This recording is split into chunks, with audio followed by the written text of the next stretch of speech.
Get the title there on, hopefully live on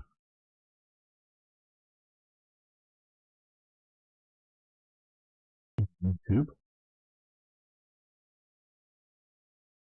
I'm doing good, John. I'm just maybe still a little waking up. I'm doing good, but you know, woke up in slightly more than an hour ago, but still in the process. Anything special? Arno's asking. New with me? Well, a little bit. Eric and I were talking about. I was talking with Eric the other day about maybe starting another YouTube channel, not quitting this one, but one that would focus more on current events, because there's a lot of rumors going around right now about Xi Jinping, the we'll call him ruler of China, maybe being under arrest. And I was seeing speculation of a coup attempt yesterday, or possibly an anti-coup attempt, meaning what they were doing might have been just, well, this would be the time for a coup. Let's, have the loyal units go and get to places. So I'm considering that. There's, and mostly just on, covering short news stories of various crises around the world. So, with, of course, my vast historical knowledge to sort of sort out the importance of it. And let's see. Good. A guy that works across from me said he had some things from his great grandfather. Wow, very interesting. Eric, very interesting. Well, that'll be cool. Very interesting to hear. Eric is a collector of militaria, that we say, located in Sweden. So, or not Sweden. It's all the same to us, of course. No, Norway.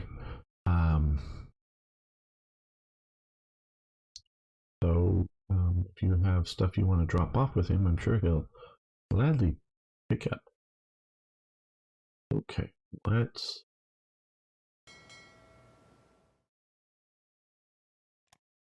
Spider wings here.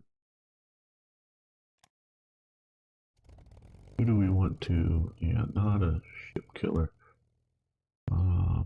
Go down here.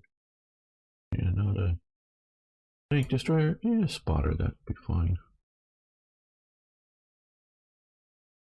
And some light bombers. Now that could be a tank destroyer.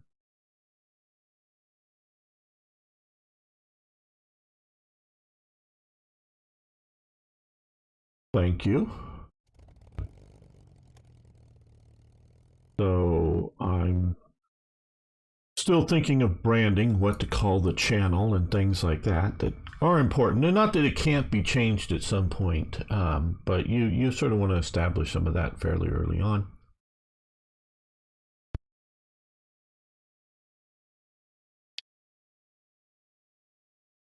Okay, well, now let's look at my three main operating fleets that are out here in Pacific. And okay, bunch of destroyers there, good. That's with one battleship group. Where are the others? Over here, invading, okay. Another one, again, a lot of destroyers. Few destroyers with the invasion fleet, and with the carriers. Okay, plenty of destroyers there. No, that's a little light, but okay. So what we're going to do is we're going to put all of these destroyers here.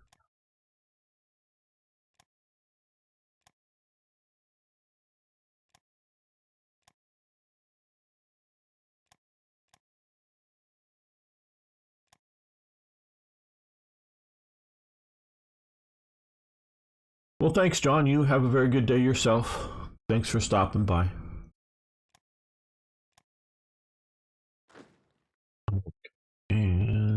let's see. Have any? No, I didn't think so. I'm ready to go just yet. We can come up.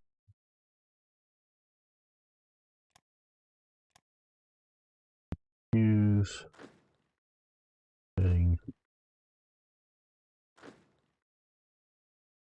Right.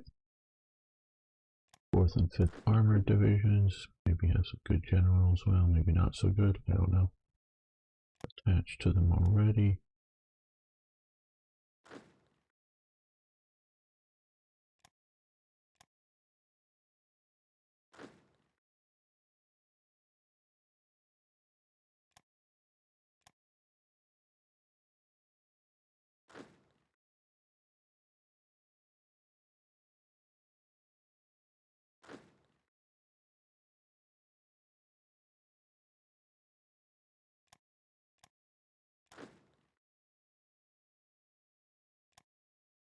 There we go. Get some more HQs coming this way. Okay, there was also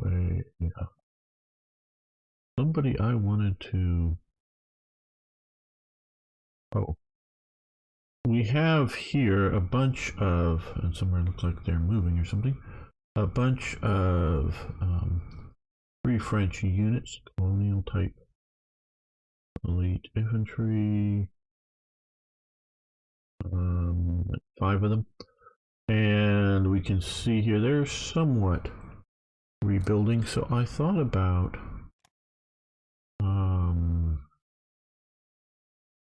okay, I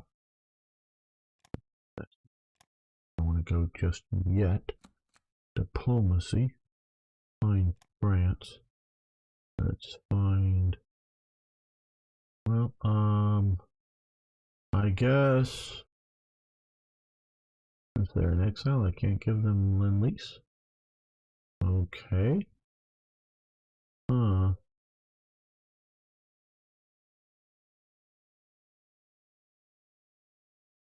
Alright, well I guess we can't.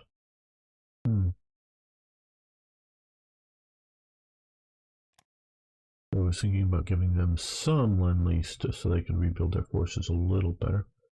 And let's look at supply. Just make sure we're getting supply into all of these ports. That's what we want to do. All right. Done some work. I want to make a save.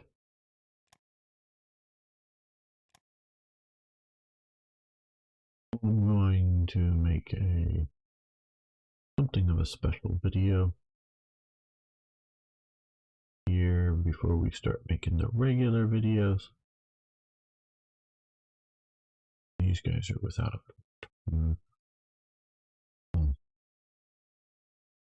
that up there doesn't quite get well.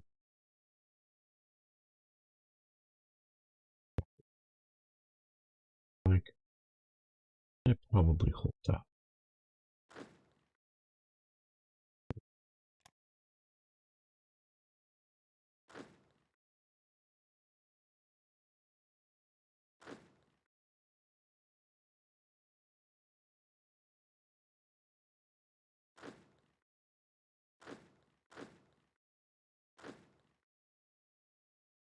Getting ready to burst out.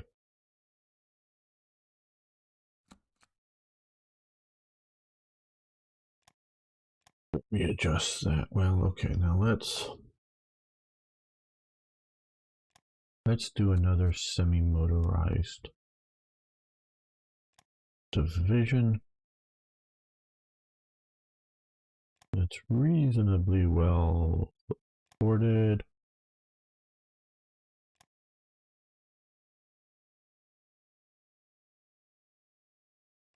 Yeah, we'll do that. And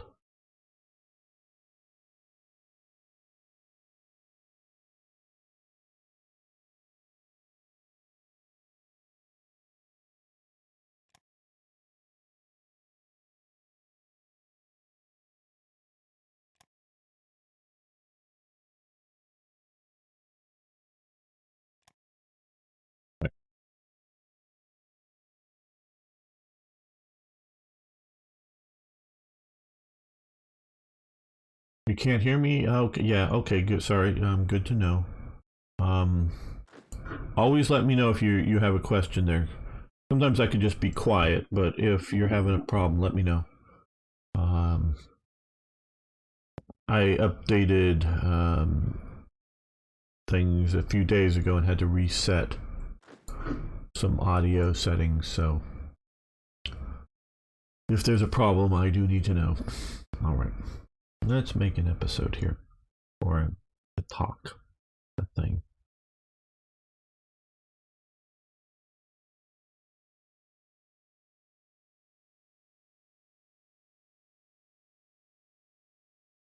Hello everyone, this is Gamer1745 here, and I could really use your help, and I'll get into how and what in just a moment.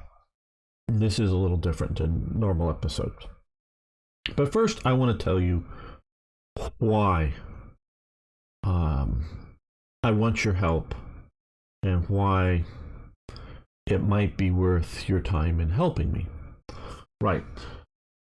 The reason I started modding originally with Hearts of Iron, and the reason I started the YouTube channel is just to sort of hype my mod, if you will, but it's taken off and doing reasonably well. And I'm very, very proud of it and very grateful for people's attention here. But the reason I've made the channel, comes off of, and really sort of continue building and doing it, is to present historical lessons from history, in a fun and hopefully entertaining way, in that we're playing games. We're games that I hope you play, some of them at least, and chatting about the history around it, and not making it some heavy lesson or some detailed, dense,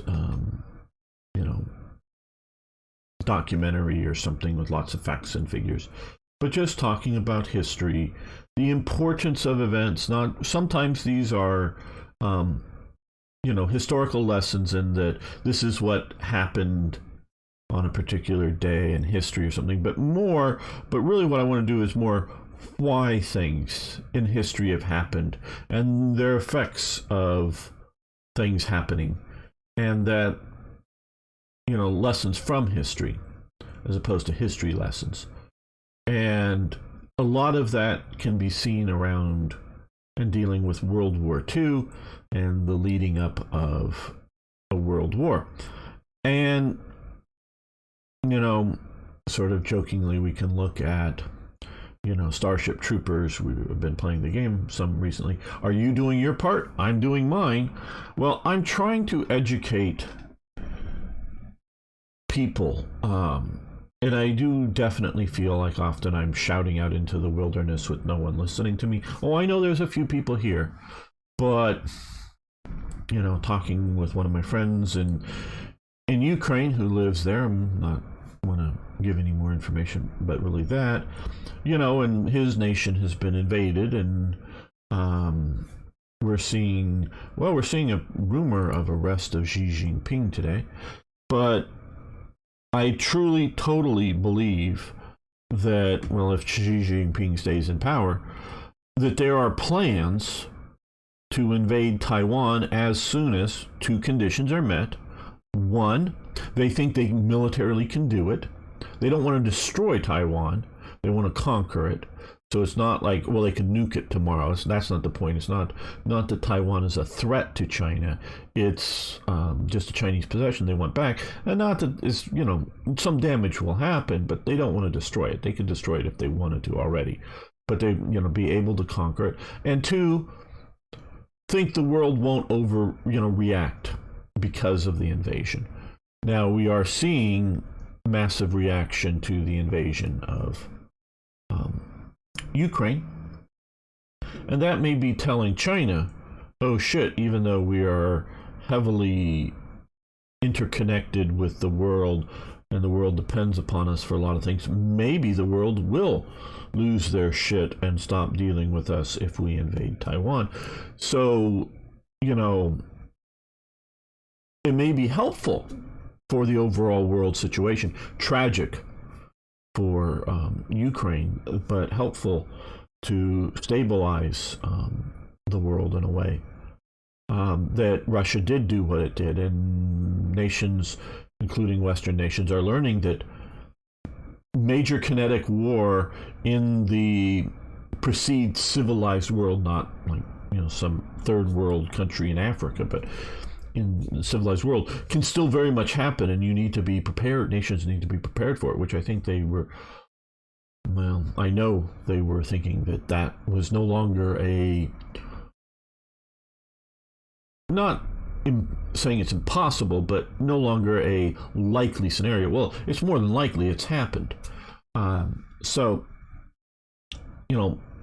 I'm trying my best, because I've been watching the world for a long time now, trying my best to inform people of what is going on, what could happen, and a lot of these things. And that is the importance of my channel.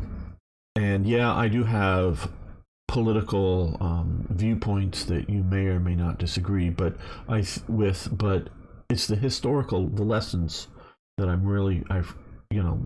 these causes and effects of history that I feel are important to get out there. And there are already many good academic, many good sort of news sources out there. This was just a different way of doing this thing, of informing people about history and lessons from history, and trying to do it in a different way to maybe be more effective. I don't know if it's more effective or just do it a bit different. So to me, this is something of a mission, and I could use your help with this. I could really use your help when you see a video of mine come on, especially when you first see the thumbnail, that you click on it and that you like the video. Now, I can understand, not everyone can do that all the time. And not even, if you really don't, if it's a game you're not terribly interested in, fine, I understand that. But can you just hit, click on it, hit play, make sure it's playing.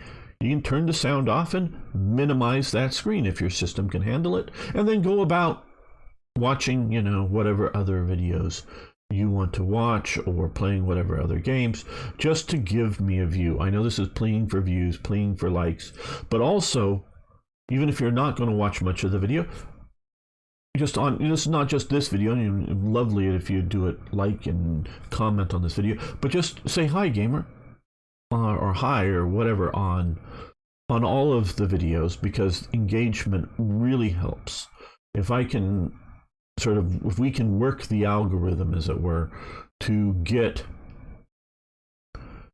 this going a bit bigger, get it out of its sort of stalled status, I would really appreciate it for this mission that I feel is important. And so it's not just helping me out, I want to help the world, quite honestly, and this is the best way that I know how to do it now. Like, I'm streaming live here on YouTube when I'm making this video, on Twitch, Twitter, and Facebook, thanks to Arno, and all my videos go up also onto Rumble, so I support other platforms than YouTube. And so if you happen to be watching this on one of them, great, please follow, like, share, subscribe, whatever, on the various platforms.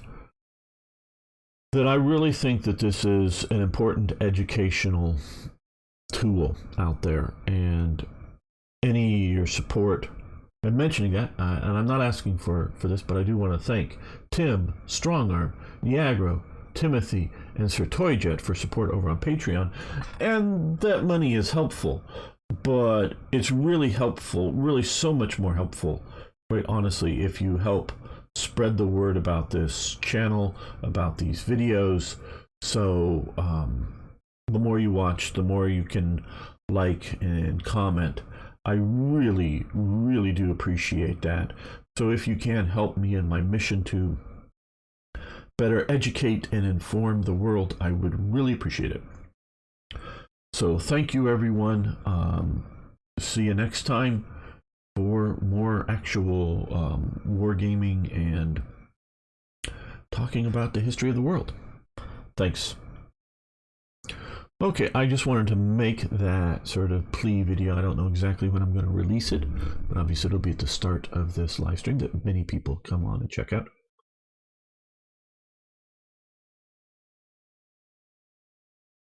And now we'll get into actually like playing the game. Okay.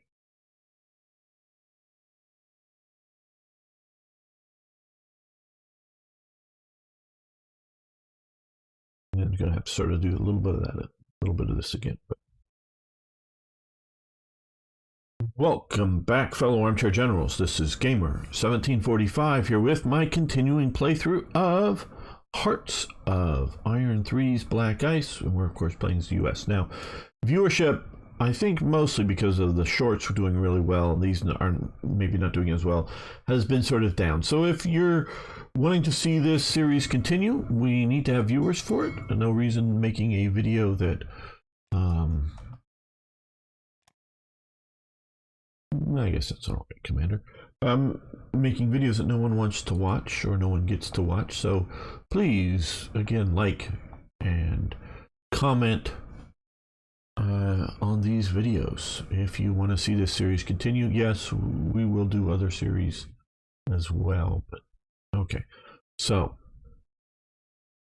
what we're going to do here is we have, and I have not really done, I think it tested a little bit, but we're going to hit the prepare operation torch.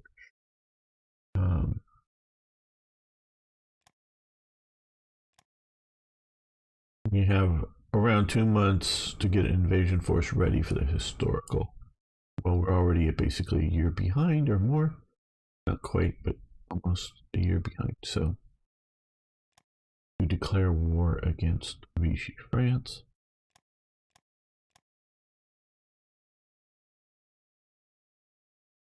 Not exactly sure what that is really meant to do as a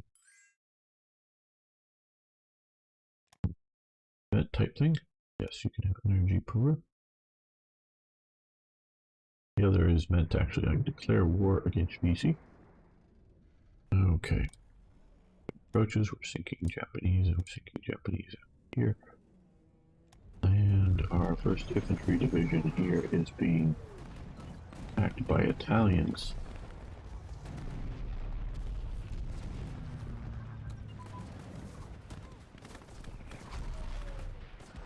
Right. Okay.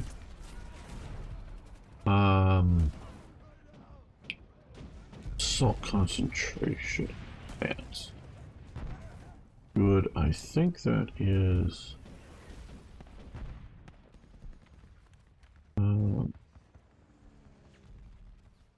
Thought it was maybe here, or is it over here?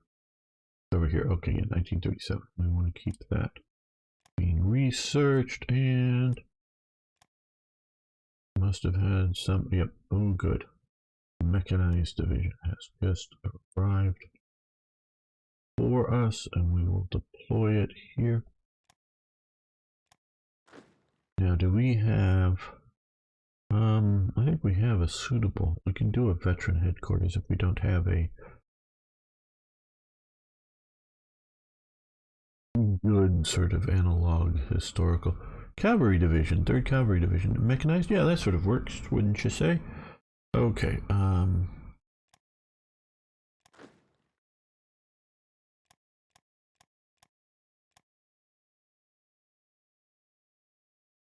Not a jungle rat and marine type leader. Him in charge. So we'll let that get organized up.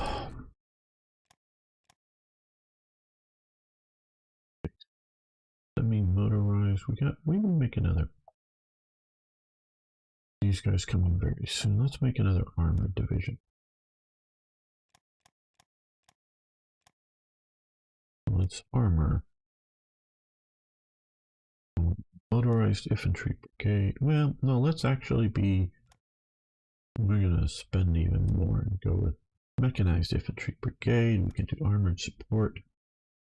Is showing the Pershing tank. I would say that that is a bit much for this stage. I think yes, we've gotten the mechanized. Okay, there. With the headquarters, that should be a pretty decent division. There we go.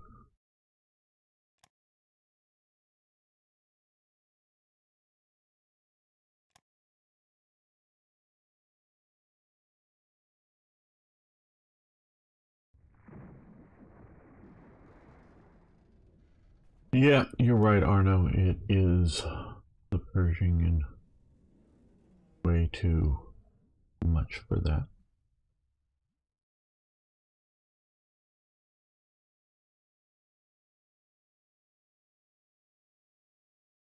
We're gonna wait for these units to get a little more into place. Because when we go, we want to go fast.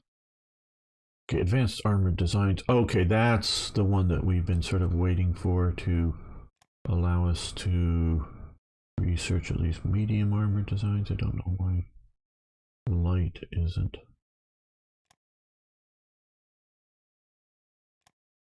Option to, oh, we probably should stop.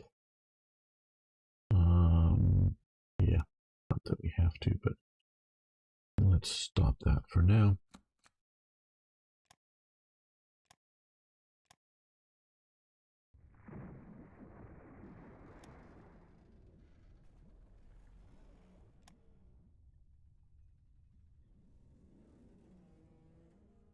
Okay, well, these guys need to go home. They're a little too beat up. And the airbase there is not in good enough shape to pose all of the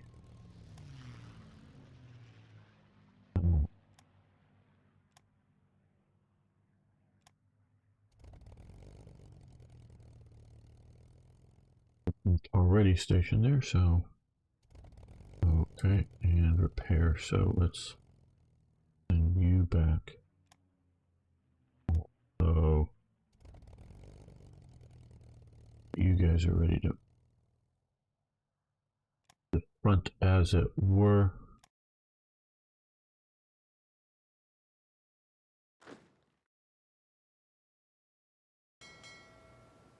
And that's the invasion force, but that's also a decent. We're not going to do any naval landings as part of this. For good or for bad, I'm not sure, but we're not doing any of those.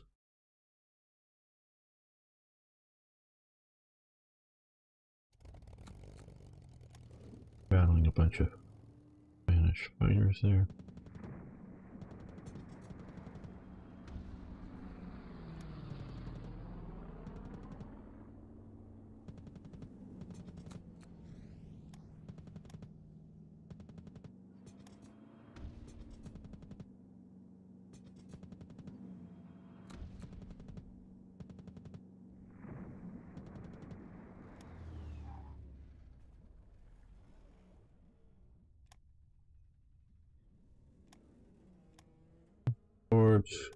Got a escort. So we're doing some good against their transports now. We can see Italy has been pushing all the way into Iran. The British are having difficulty in coping with it still. But the Soviets are pushing near to the original Romanian border and have retaken part of the Pripyat marshes and are looking to push into the Baltic states. So you see Germany mostly just having garrison units sitting out on these ports, which is probably good for Germany's placement, but this is doing very poorly for Germany.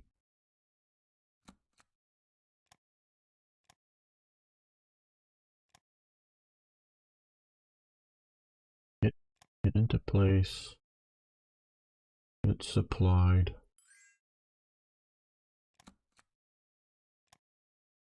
Somebody stole our brew plants. Hopefully they were friendly types.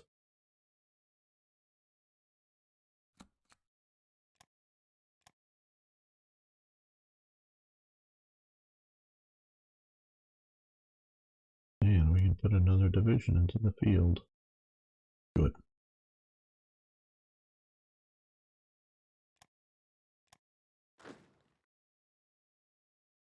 Let's see, let's convert the cougars into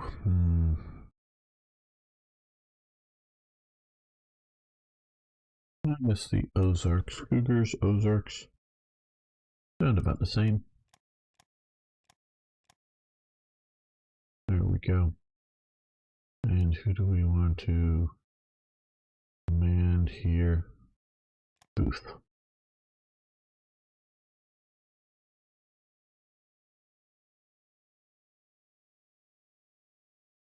I'm seeing maybe they've, I don't know what happened to all those French units. I saw some of them moving, but did they disband or did they like jump on board a British vessel or something, or disband? I don't know. But I think we are. Oh, hello, Bob is cool. How you doing? I think we're ready to launch. Yes, launch Operation Torch. Let's talk about Operation Torch. Now, we of course, we didn't declare war against Spain. Spain decided to join the Axis and declare war against us. So we had the opportunity to invade here while keeping Vichy neutral. That would allow us to get ashore because we are still fundamentally weak here. So maybe the Vichy forces are just hidden under some of these. I know. Oh yeah, they're here. Okay, they're under here. So it was an obvious way to outflank the Germans who,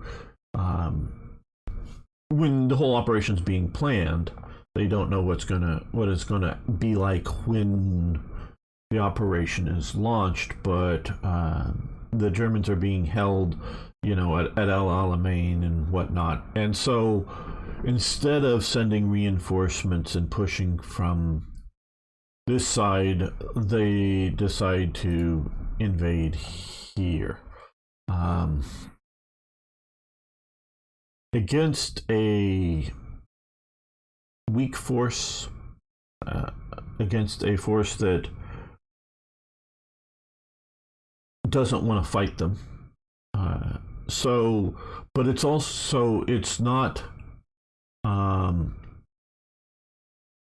not having a tough opponent, but it's also a really good practical exercise in amphibious warfare, doing naval invasions at a large scale. So it's very good, and against an opponent who, like I say, isn't going to fight very hard, so mistakes can be made and won't be too critical overall. So it's a very good opportunity. There are very few, I would say, French officers that are wannabe collaborationists with the Nazis. And even those few are still want to see France exist as an independent nation afterwards. Now, there are many, not most, I'm not saying most, but there are many officers that are really upset with the British because the British have attacked them. The Vichy French, after Mirs al-Kabir, where they it's a port along here that's probably, I think it's just a subport of one of these, I forget which one, where the British sink a bunch of French ships and like kill like 1,000 Frenchmen. The Vichy French, actually do a bombing mission or two against Gibraltar. Actually American-made planes, but that had been sent over prior to the fall of France, and so it was not like a German done thing or whatever. No, it was just France bombing Gibraltar. So there had been fighting between Vichy and Britain already. And so there's a bunch of these officers that are not pleased with Britain, and a bunch of French soldiers that are not pleased with Britain, and a lot of particularly officers are very much in the thinking that even with America coming into the war, there's a possibility and a strong possibility that Germany might still win this. And they're looking out for the future of France and thinking that, well, hey, if, obviously Spain's not in it, but if there's this much of France unoccupied and there's this much of France occupied, that if France stays out of it, they can get a bunch of their territory back and be an independent nation again. But if they were to go over to the Allies, things won't go well for the French back at home, and they don't know how bad it could be. And so they're willing to, I would say, reluctantly collaborate. And especially once the war with in 41, because now this is happening historically in 42, in 41 with the going to war with the Soviets, there's a lot of Frenchmen that are concerned about Marxist revolution and whatnot, and they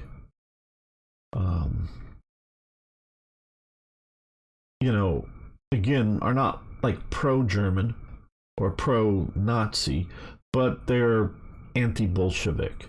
And so there's a bunch of those types around. But most of them, and I don't know what happened, a few that are thought to be unreliable, I think, are sidelined. I don't think they're imprisoned or whatever, but the ones that are sort of sidelined off are done so. But most of the officers, even the ones that were reluctantly actively collaborating, because there was, like in Germany, like happened to Germany during World War, at the end of World War One, what happens to France is Germany's given maximum military size, when they end the war fighting with France. Well, what they do, particularly in North Africa, is they continue to recruit both Frenchmen in North Africa, but more so local units from Morocco and Algiers and Tunisia, that they don't tell the Germans, and they don't increase the number of units because the Germans would notice that. What they sort of do is, and I'm just giving generalities here, is instead of a platoon of 30 men, the platoon becomes a platoon of 36 men or whatever. So they're increasing the size of the army in a practical sense without increasing the size of the units or the command structure, to try to fool the Germans into thinking that they're not doing this, and it is in preparation for possible military actions against Germany. And so most of the ones that are even, so there's those that are, yes, in the military, but they're actively working against the Germans. And then there's those that are in the military that are actively, maybe reluctantly, like I say, but collaborating with the Germans. But most all of those, once the Americans are in, once the invasion happens, they just all flip, because they realize whatever's going to happen to France while Germany can still occupy it is going to happen whether they participate with the American side or not. So they just all get in there to just try to get this over if they can as soon as they can. And what is Bob saying here? Try to land in Vichy, France and take over. Well, okay. I hear you, Bob, and I see your military access try to get it through Portugal. Not that that's a bad idea, but do realize this here is literally the extent of the American military ground forces, other than the very few units that are out here in the Pacific that are taking over some of these islands. So I really do not have, in my opinion, the military force yet to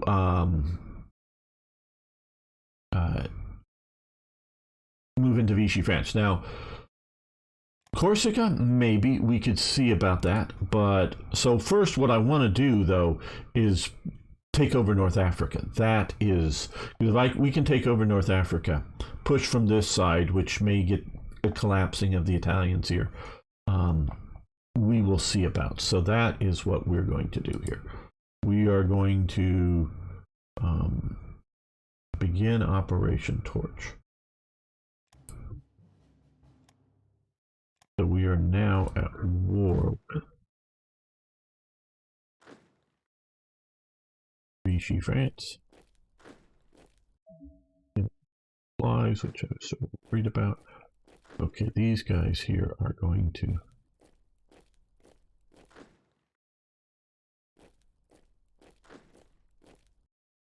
come down here to get Casablanca to attempt. Oh, is that like a spawned in unit? I guess maybe because of Torch here? I don't know. And these units here, we are going to try to move just straight to Oran. If we look, oh no, here. We look here that's going to be the easiest, quickest. Yeah. Him to there. Mountains.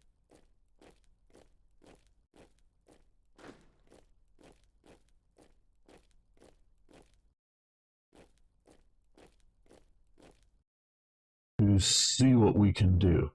And I don't disagree, Bob, with any of your military advice. In conceptually, it just in a practical sense, I don't feel comfortable that we can achieve those goals.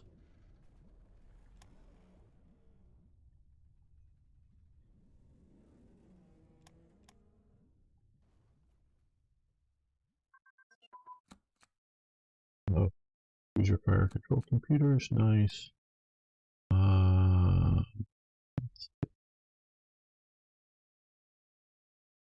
Guess that one's grayed out. And gun ability, 22. Move all of this over to checking out which ones here, if any, good or should do.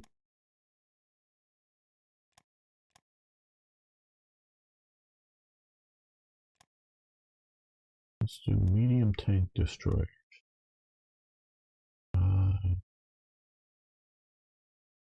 Armored car designs.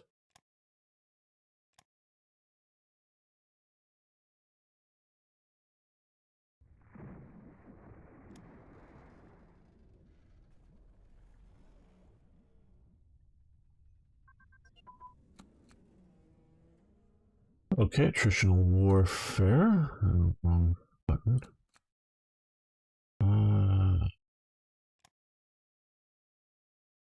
Yeah, we're gonna let that continue. 1940 and battleship crew training. Good.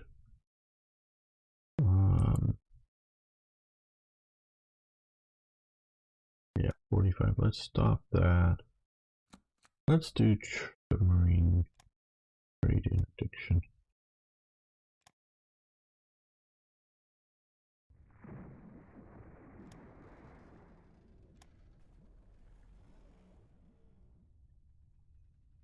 we doing with this invasion? Can't forget about this. Okay, what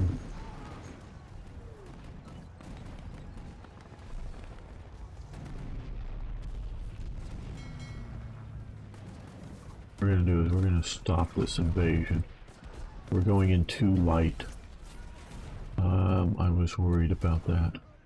Yes, major defeat, just what we needed. But what I want to now do is send these guys back up to here where we have some more forces. We're going to rebase and we're going to come back with a better, heavier invasion.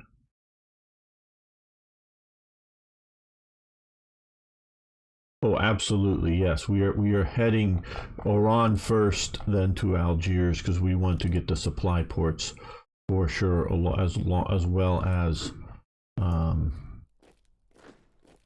okay, these guys now have supplies.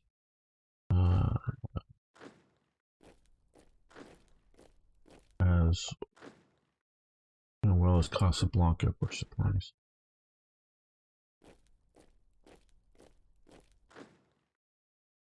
Get all of that done.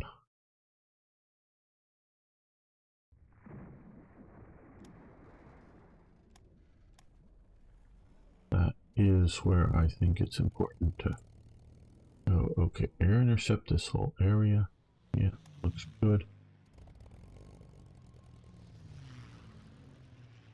Don't know that we're needing to bomb just yet. Uh-oh. Okay, they're coming after us here. So what we're going, we've got a battle here. Couple of submarines. What we're going to do is, instead of worrying about, I know they were sort of resting, you guys come right down into here. You guys continue your operations here. Okay, pause. You come to here as well. Okay, Air Force HQs have advanced. Hello, Arno, from over there in Facebook land, and Sun is here. How you doing, Sun? Okay, 44. So let's look at continually improving some of our naval capabilities.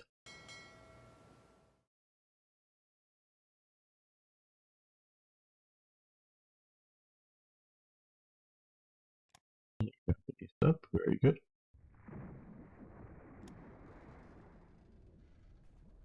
Okay, what are we fighting here? Oh, just a single ship and a submarine. Okay, well, yeah, let's just sink all these. Well, they did get their marines ashore. Okay. Bind arms integration.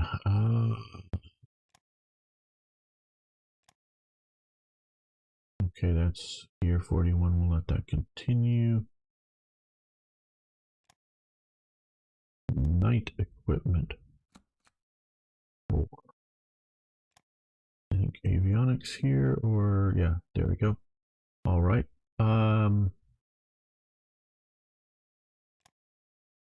That. Okay, so they got an island back, but well, you can probably take this out fairly easily, and we're definitely going to be taking out the shipping here that got them.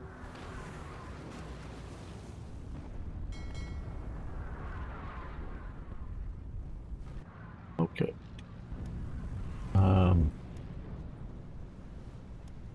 Okay, that unit may be completely destroyed.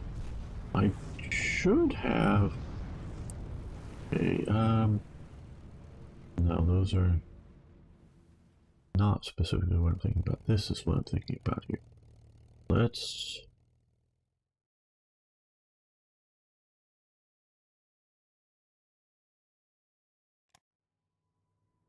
be basic here. Yeah, there we go. We'll reinforce that. And I think here we will see about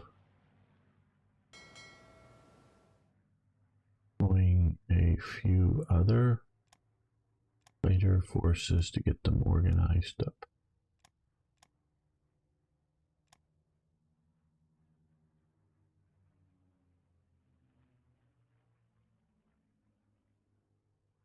Okay, we've got Casablanca, so what we need to do here now, let's see, yeah, we're running low on fuel. Okay, that will increase our fuel production.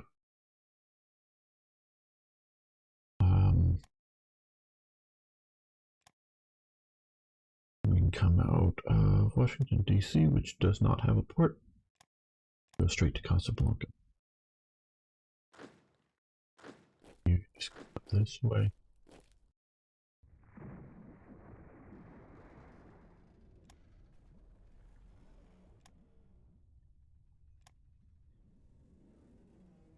Do you think the mobilization is a sign of Russia losing? Oh, son, absolutely.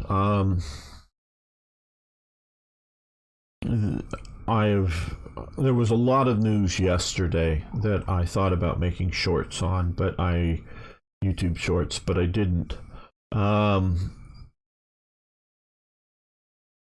Yeah, there's no reason for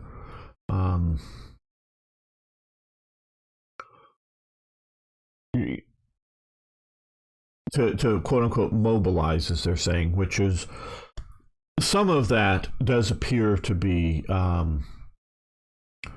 former military men, people that would be qualify as like reservists or whatever, to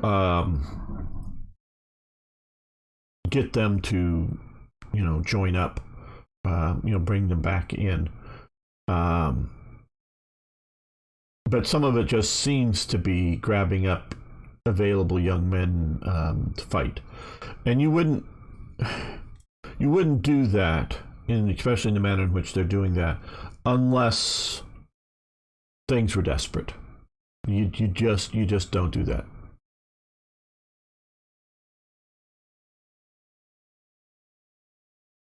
Yeah, he might do something more stupider, but we don't know. I hope he doesn't. And so, yeah, things aren't going well in Russia at all.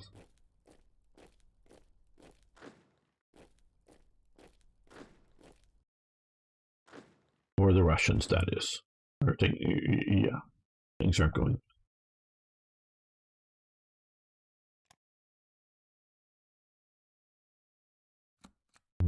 So, you come here. You also go there, it looks like.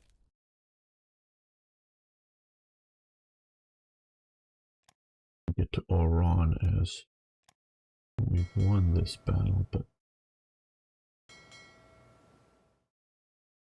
well, it does sort of separate their forces, so when we get ready to re-invade, we can do so better, hopefully. Okay.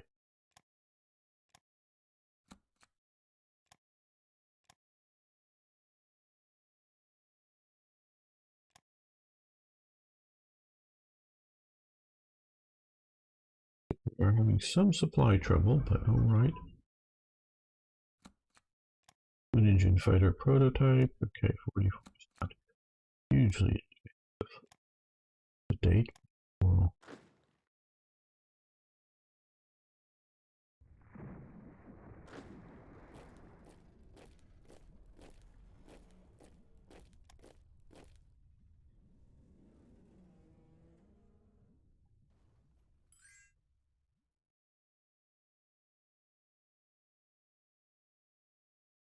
forces under attack. Well, you counterattack there.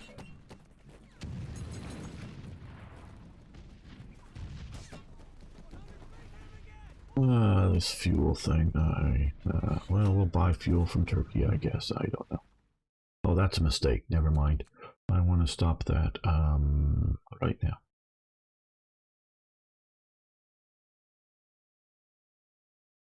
It's going from Turkey, and we don't want to ship it through the Mediterranean. That'll be too damaging to our supply lines. Okay, but we do have Oran with its small port here.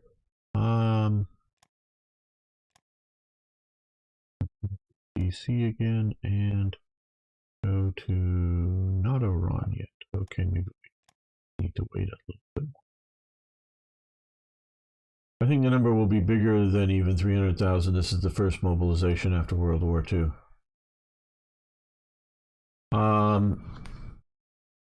Yeah, this is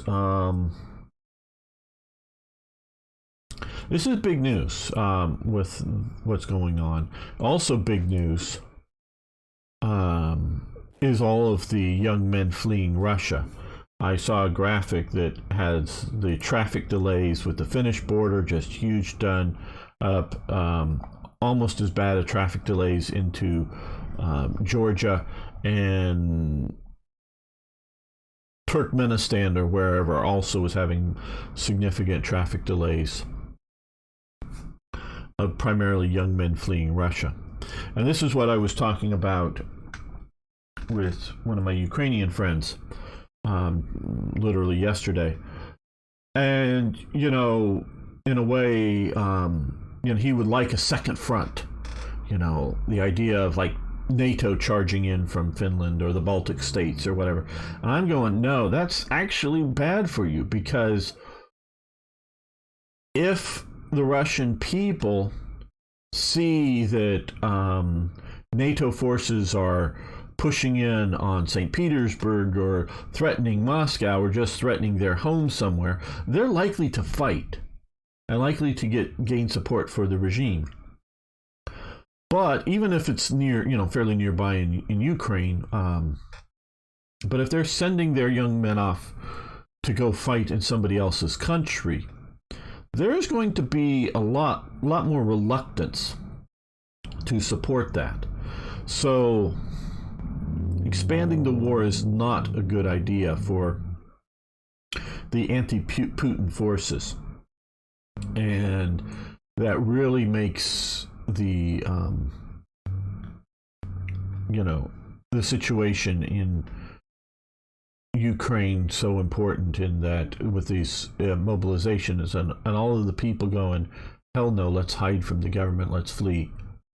That is actually very helpful, I would say.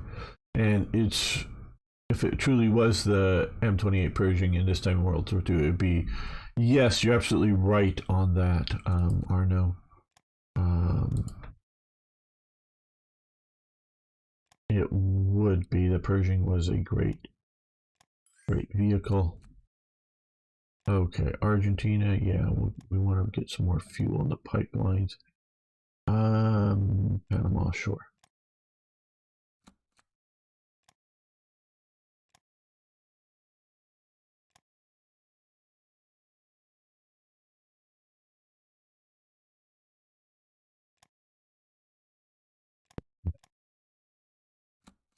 Try this again.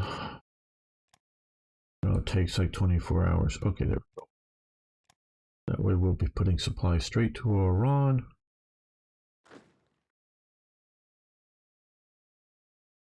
Keep everything in supply as much as we can.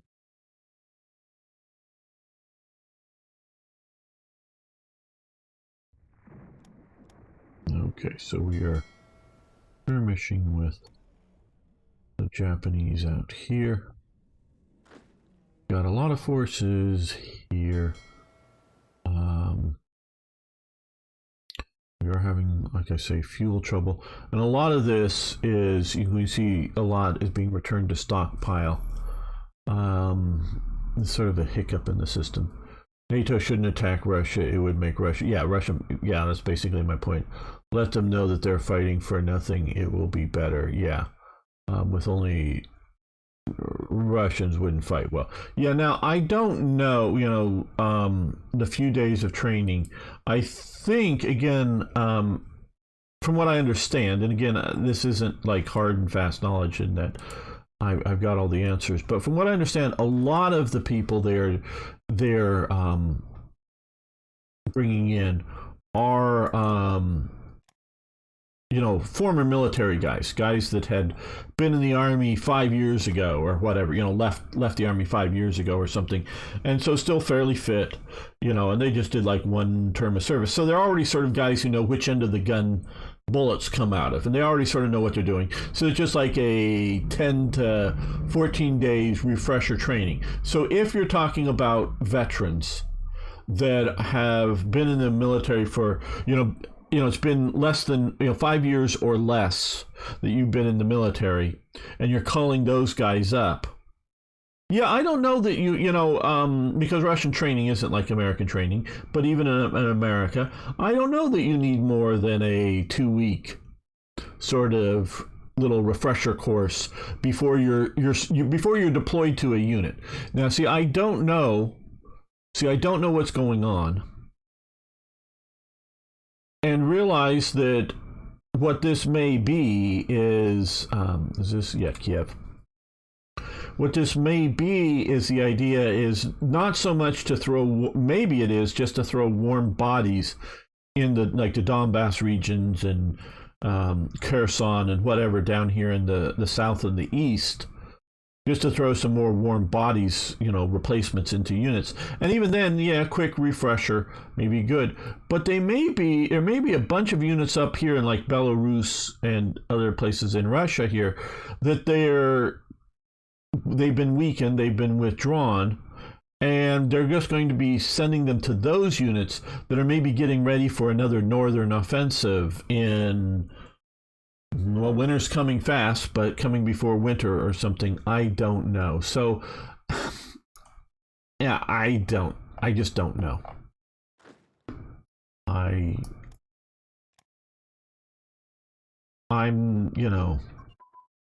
trying to give the Russians something of a benefit of the doubt that they're not doing everything as stupid as possible.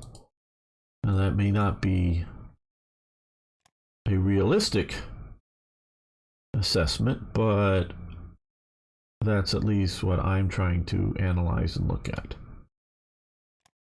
Don't presume your enemy is too stupid, too weak, and always making the wrong decisions.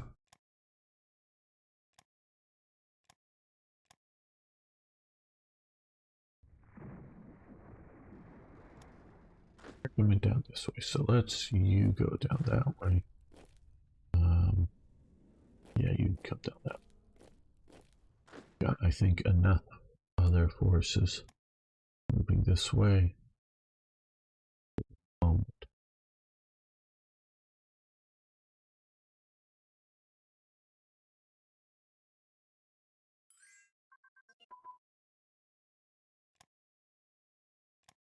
You may have rare materials.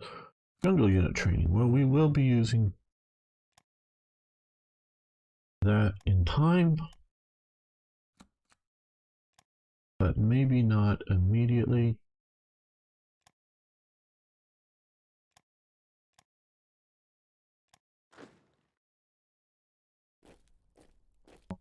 Bills this way. And you're ready to start going again. Good, you've got supplies. Head towards Iran, right along the coast. Or no, not Iran, we're in towards Algiers.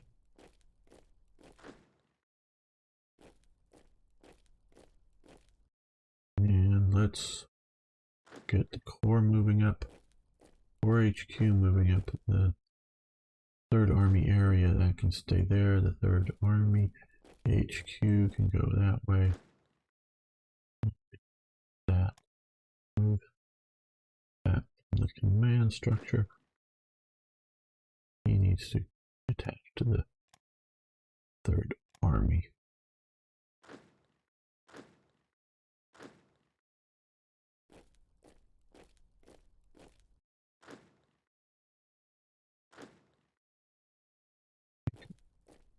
Move to there.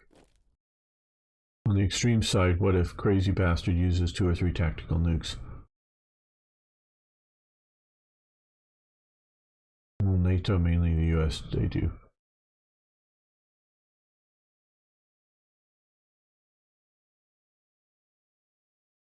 Well, I don't know what...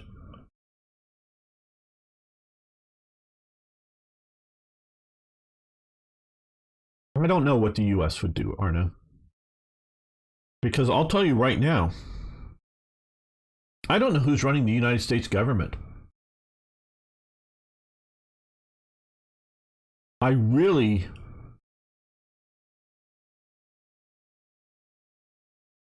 I'm not saying Biden doesn't have an influence over the situation. And if you think Gamer is being crazy or Gamer is being whatever, fine. But realize that Trump, you can love or hate Trump. This isn't anything about that. A lot of people often jump into these sort of positions.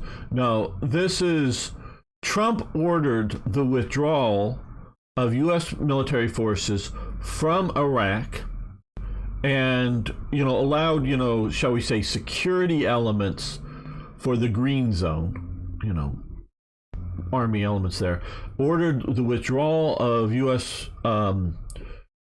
military units from Syria and was pursuing a withdrawal from Afghanistan. He hadn't ordered that yet. Well, the Pentagon, the generals, literally lied to their commander-in-chief and said that they had removed most of the people from Syria. They literally lied. Says, no, there's nobody there. No, there's just like 30 or so advisors still there. All the rest are gone. When there were literally 300 people still there, or some number like that. I'm sure I know I'm wrong on this because I don't know the right answer. And they lied to him. They, which is not maybe treason, but is illegal. It is a crime, what they did. And the people who knew better knew that pulling the troops out was a mistake. And this amateur businessman, big mouth, we can't let him ruin everything. Well, the American people, rightly or wrongly, put their trust in this amateur big mouth businessman to make the decisions. Well, the American people, rightly or wrongly, put their trust into Biden to make the decisions for them. I'm not saying that I'm agreeing or disagreeing with every decision that even the ones that I like are making. But we've given, again, these people are talking about, the classified documents that Trump supposedly had. Well, I have, I'm not saying I have the actual documents, but I have, digital copies of classified documents on my computer. They say classified all over them, because they were classified in 1945 or 1944. Now, some of them have declassification stamped on them too, because they've been declassified. But so documents that on the day that they were created, like for a presidential daily brief, like what's happening in this world, that's a classified document. And in, say, the year 2018, this is important that it's a classified document. By the time 2020 comes, or 2022 comes around, maybe nothing on that document needs to be classified. Whether it's gone through the process of formal declassification or simply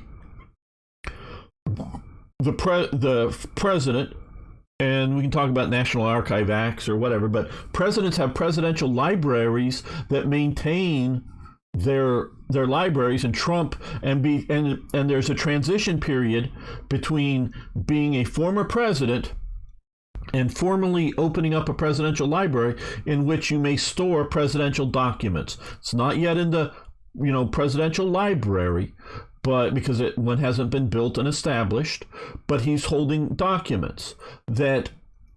And there's in Obama's and in Clinton's and in Bush's presidential library, inside that library, there are classified documents that are still technically classified to this day and are maintained there under classification that you, without a classification certificate or whatever, cannot go in and look at.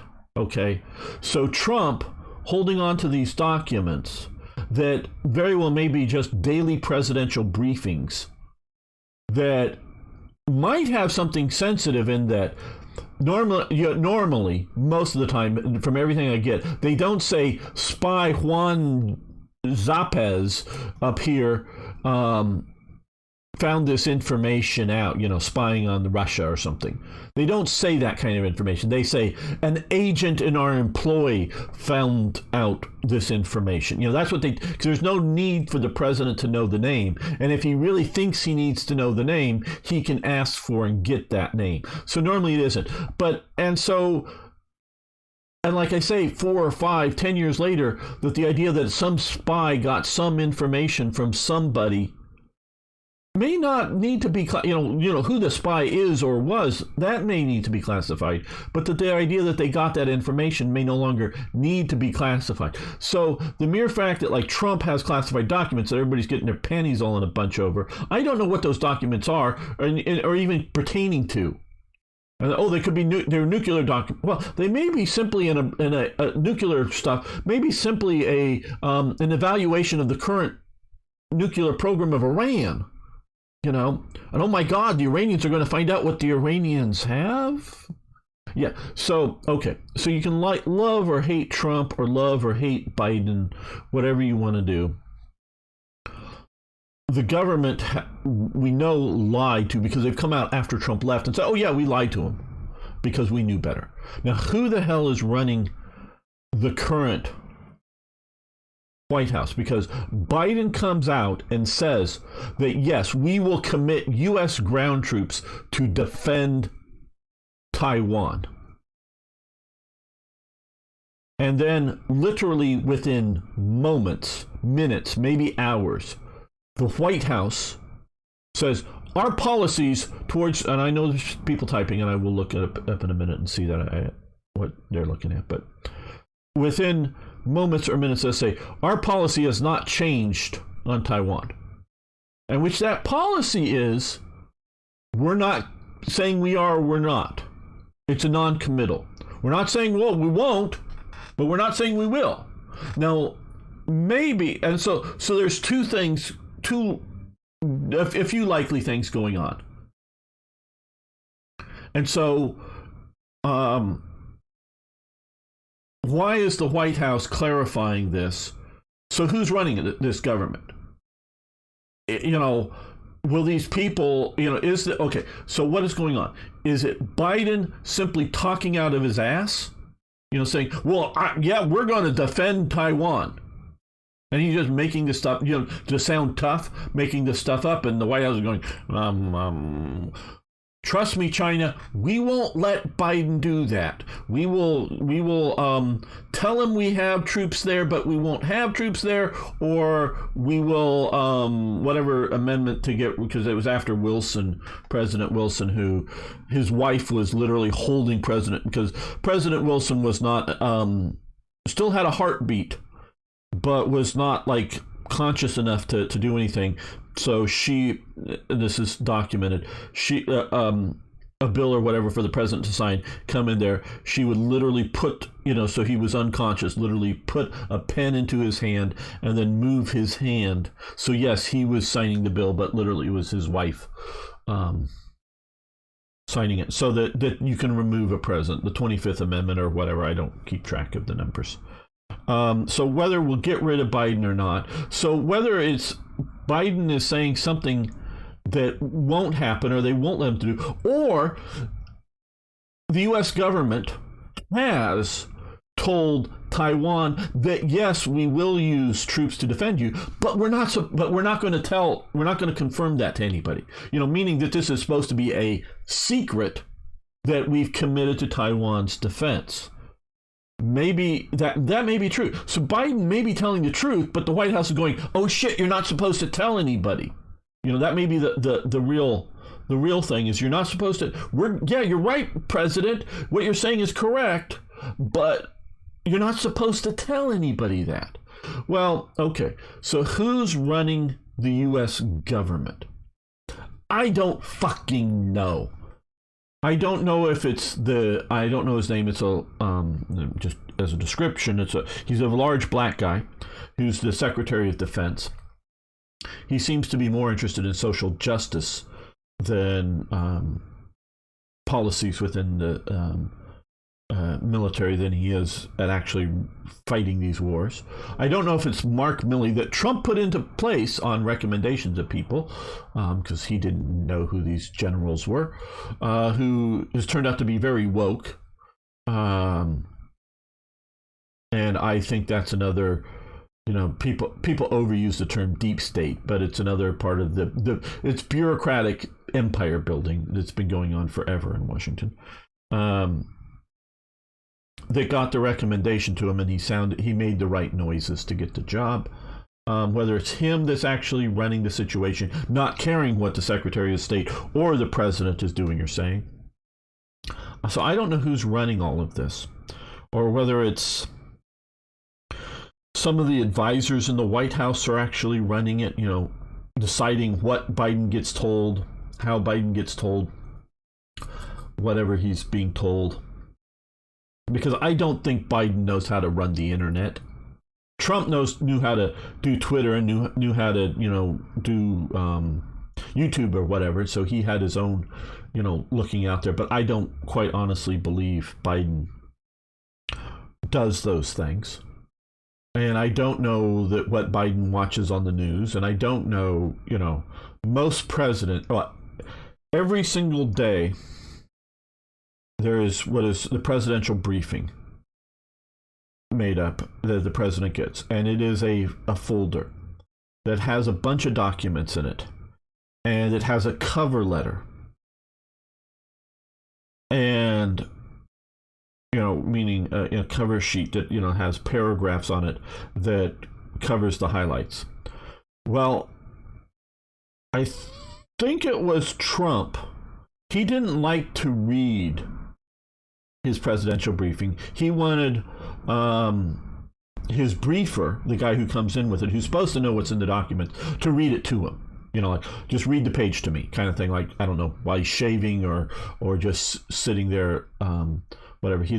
I think he wanted it to be, verbally said to him. And, if something piqued his interest, you can open it up. Where I remember hearing Jimmy Carter, he would spend hours a day with that document, reading all of reading the whole, not just the cover letter, but reading the whole document, meaning going into too much detail, really, because the rest of the stuff is put there mostly for if you need to dig out deeper information. It's here, ready for you, Mr. President, but here's the cover sheet that you're supposed to read because you're busy. Carter would dig into the details, and Carter administration, in my opinion, was a disaster. So him digging into details didn't seem to make things better. And so each president sort of deals with these morning documents differently, for better or for worse. And how you frame like that cover letter and the what it says on it, oh, hey, yeah, a serviceman died in Syria. Oh, okay. Which might be there was a major battle, big attack by some group in Syria, and 20 Americans are wounded and one dies, and this is a big event, but we don't want the president, whoever the president may be, Trump, Biden, Bush, whoever, that point is not big thing. We don't want you to re-examine our commitment to troops in Syria, but we are sort of informing you that something happened, in a skirmish with the enemy. One American soldier unfortunately lost his life, Mr. President. Oh, okay. And you think the people have it handled and nothing that the president needs to look into. or you could, and then when somebody questions, well, what about the major battle in Syria? And the president, I'm keeping I'm keeping on top of all the information there, and we're gonna be looking into how we need to respond to the battle that happened. Just sort of bullshitting his way through the reporter's question, and he goes back to the briefing. Why didn't you tell me about this? Oh, but we did, Mr. President. It was item number 3 on your presidential briefing. So they cover their asses by including it, but including it in such a way as to hopefully minimize the impact. Or if it's like, oh hey, we want a troop increase in Syria, or we make a big deal out of the situation. So how you color it to the president, especially if he's not getting a lot of other news sources, can very much affect how he reacts to a policy like, OCB's here, good, like Russia using some sort of nukes in Ukraine. So I don't know what the U.S. reaction would be. I could give you educated guesses if I had an idea of who was going to make the decision. I do not believe Biden is well enough informed that he can make the decisions on his own. I think he'll be, what do we do? Bringing all of his generals and admirals and whatnot. Well, what do we do? Well, Mr. President, our recommendation is we do nothing.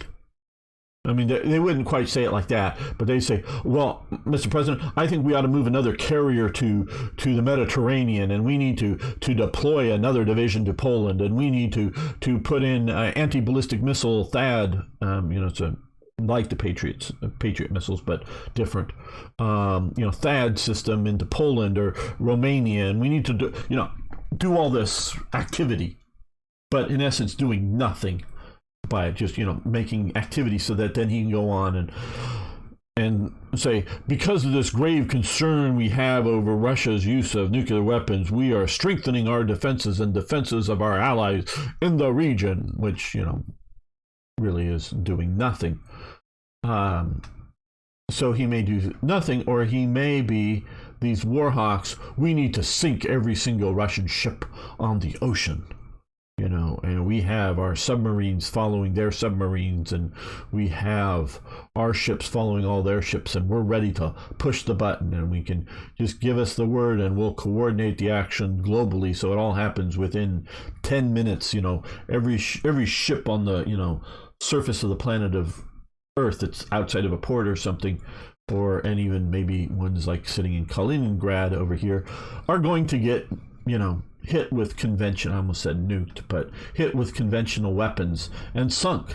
It all happened within 10 minutes, Mr. President, and there won't be a single, well, if we're worried about hitting the ship, we'll fire 2 or 3 missiles at it, so there won't be a single ship to survive this initial attack, and all their Russian Navy will just disappear over, instantaneously, and make it sound all really good.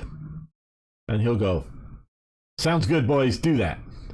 And whether that plan works or not, I mean, it may very well work. The U.S. can probably do something like that, because we do trail along behind their ballistic missile submarines as much as we can to stay there to, if the order comes down, to shoot them.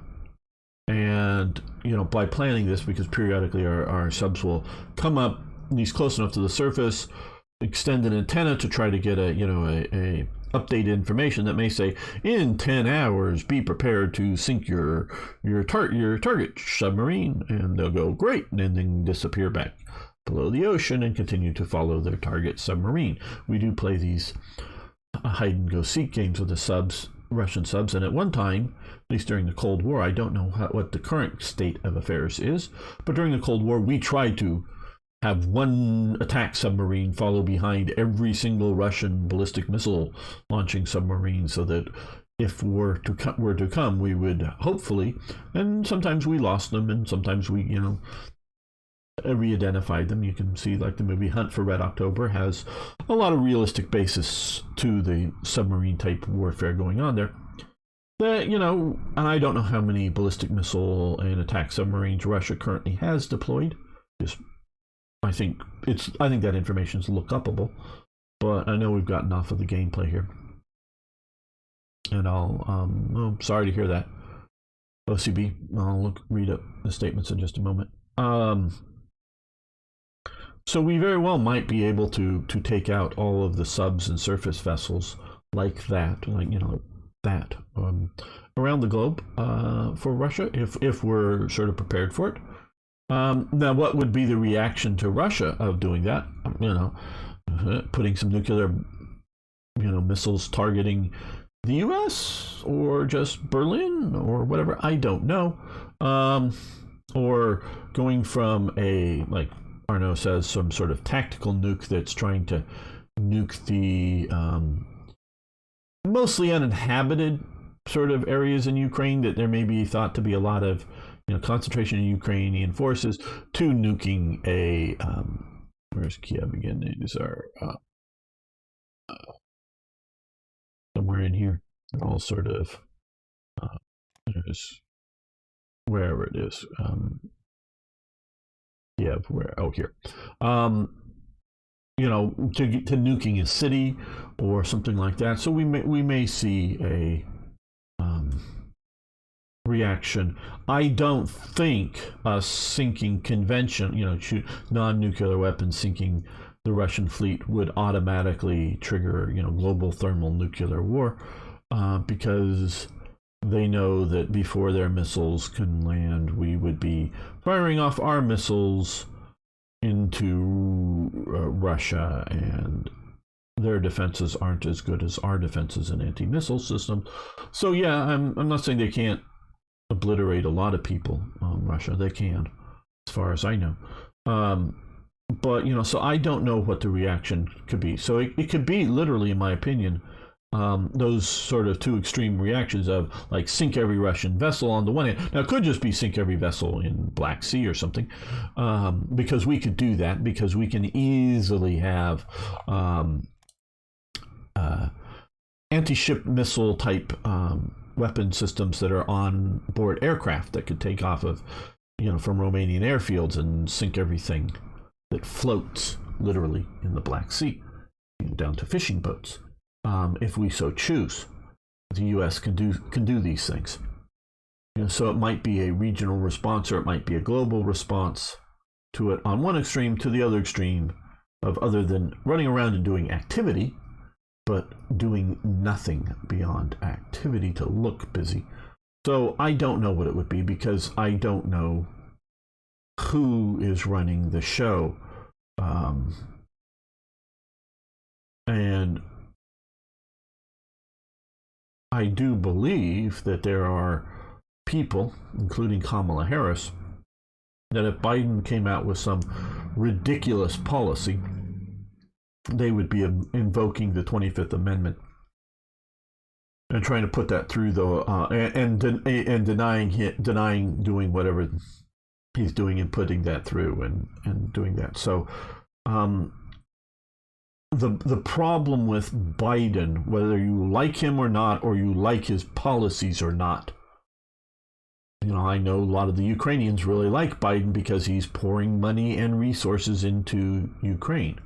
Not that they think he's a great guy, they just think, yeah, he's giving us everything, all the candy and presents that we could want, he's giving us, so, you can like him, or not, but,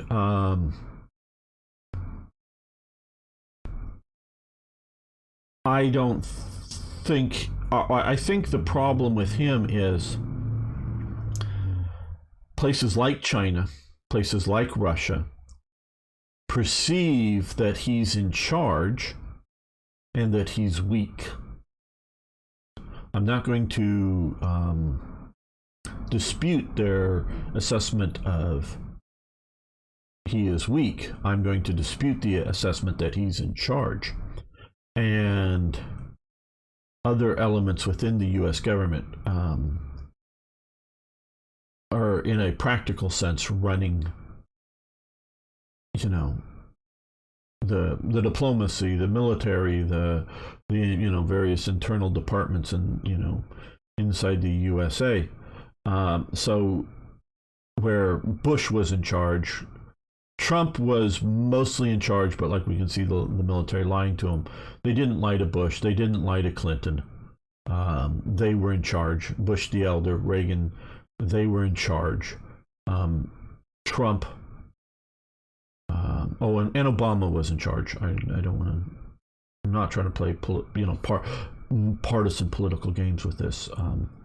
Trump was somewhat in charge, but they were willing to lie to him to his face, tell him literal untruths about U.S. deployments. And the diplomatic staff, and we can see this in congressional testimony, they were constantly lying to Trump.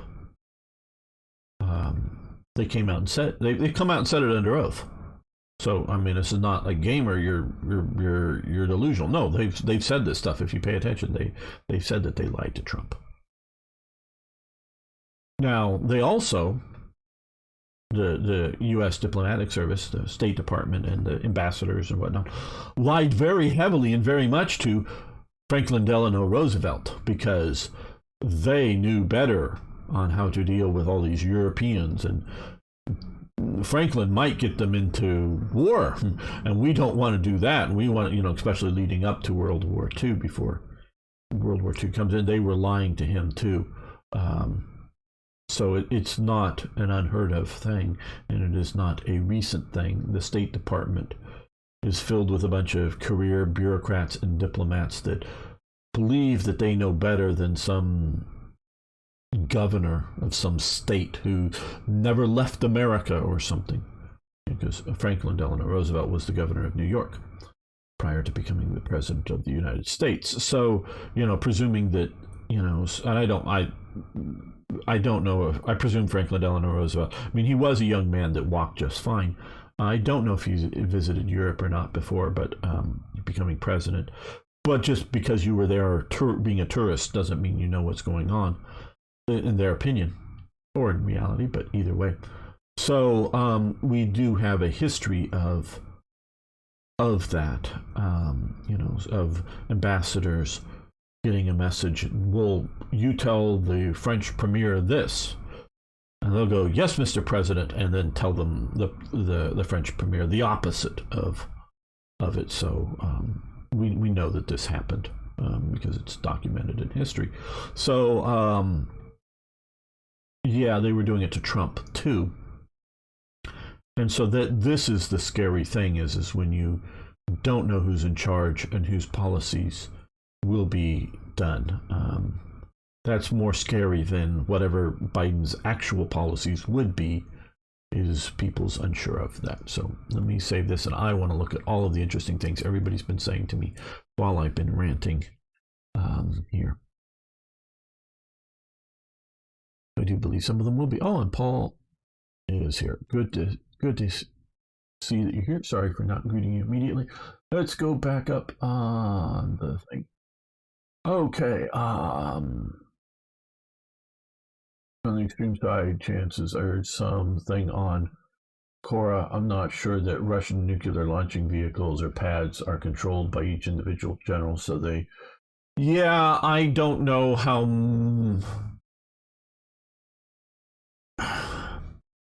I really don't know how much, I don't think there's a button inside the Kremlin that Putin pulls off, has his key that he unlocks the plastic cover or whatever over the button and takes the button over off, and he pushes it and all the missiles go firing. I don't quite think it's that kind of control. I don't know how much. Now, I know, well, at least generally public knowledge, and I think the U.S. government wanted us to believe, and I think it was, the way a missile was fired during the Cold War was, in a bunker somewhere, that they would get a message into that bunker, and then there was two guys in there, and they each had a key, and they would then open up a safe, open up a sealed plastic, sort of hard plastic thing that they break up that would have a code in it. And they had to go through these training drills. And they would each have, a different code, and they would each put into their little terminal this code that was a firing code. They would put it in there. And then each of them would look at each other kind of thing and nod, because they had the and they were far enough apart that one person couldn't do it at once. So it was the idea that both had to agree to this. So one person couldn't just do it. And they would both put their keys into the lock, to the locks, and then simultaneously turn them. And that's why they look at each other and do it at the same time.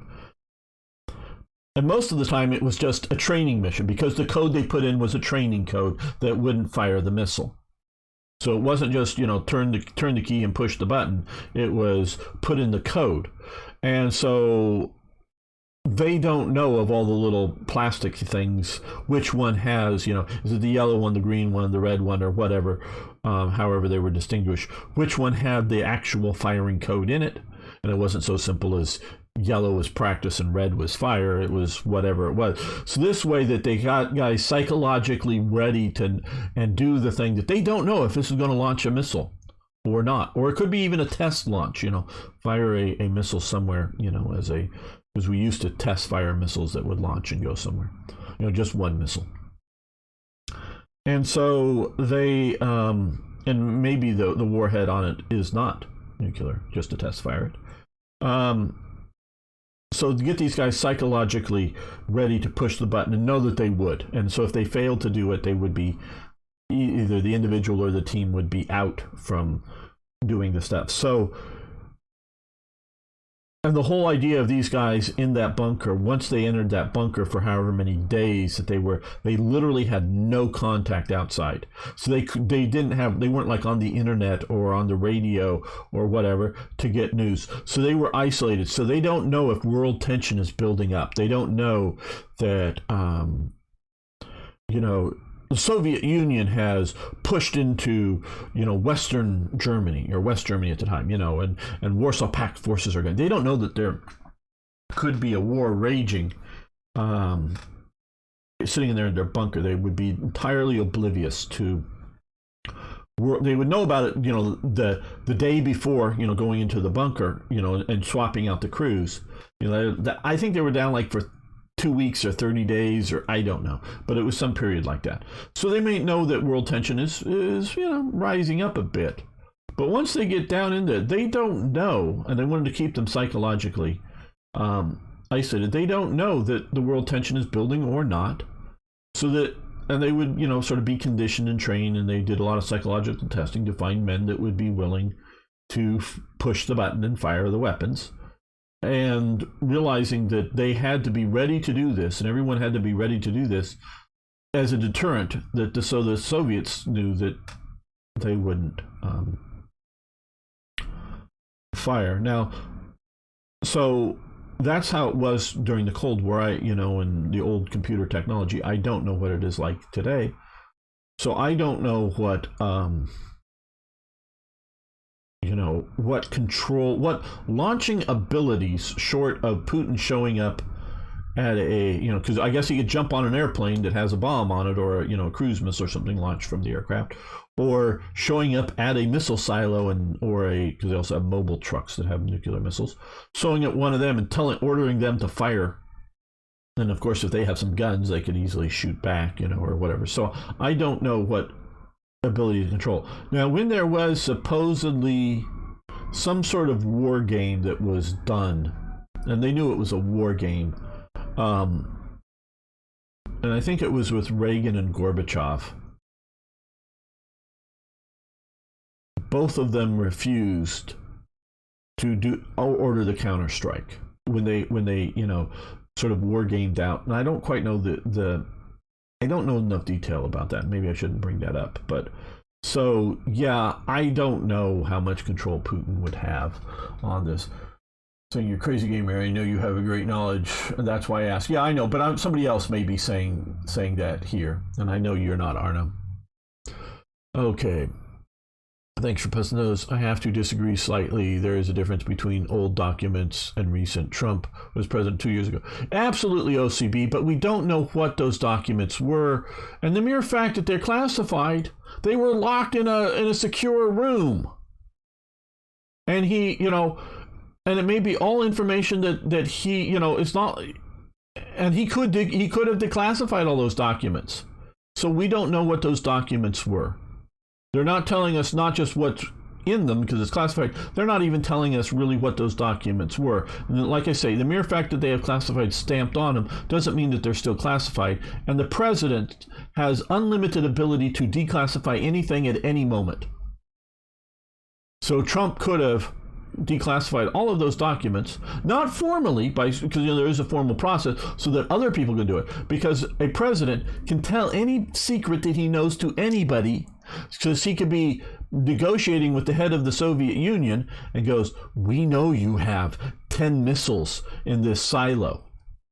And supposedly, I recently heard that when Trump was negotiating with, and I don't know if this is true or not, was negotiating with one of the Taliban people or something, he showed the guy a picture of his house.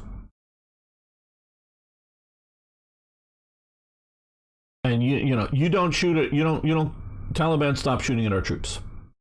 Here's a picture of your house, dude. Knowing that we could blow that house up at any moment. And if he moves to some other location, we'd find out and do it. So, and that's secret information. So Trump gave the Taliban secret information, if this story is true, secret information out in the negotiation. He didn't get it approved by who? Oh, himself. So, the mere fact, the mere fact that it's classified information, like I say, presidential libraries are filled with still classified information from, the Reagan era. There's a Reagan library here. There are classified documents in the Reagan library. They're under lock and key, and you cannot get at them without appropriate permissions, appropriate background checks, appropriate whatever. They're classified, right? So the mere fact that Trump, at his home at a secure facility that is protected by the Secret Service, had classified documents, to me is not a problem. Because if you told me Obama has the same thing, I'm not going to be upset. Now, if you told me that Obama has new classified documents that were smuggled out of the White House during like Trump's presidency, that would be a problem. So the mere fact that a president has classified documents, like from his term in office, that he's maintaining. Hello, I'm just seeing here. Welcome, first-time chatter here. Miklo1, I think. Aloha. Oh, he's by viewers. Oh, we have a bot here. I'm not even paying attention to what he's saying here. Bot. There's a bot on Twitter if you want to kill that, Arna. But I'm not a believer in aliens and such. Okay. Roswell documents and other. Yeah, okay. Well, okay, but we don't know what. And OCB, we don't know what is at Roswell. Roswell is definitely a secret location. Maybe it's classified documents that say that there's no aliens there. So, yeah, and we don't know. Yeah, I do rant a bit, and I will use harsh language when I think it's appropriate. And so, whatever you think about it, so we don't know what it was. I think Biden needs a diaper change. Yes. Well, some of the stuff is that.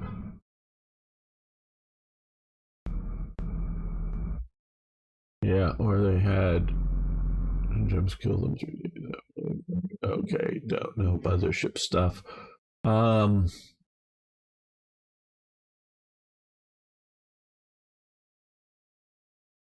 You can trust your subordinates or become a dictator. Yeah, I know, but you can also fire your subordinates that you don't trust. Paul. Trump was. Okay, the way it's supposed to be, and I, how do I put this?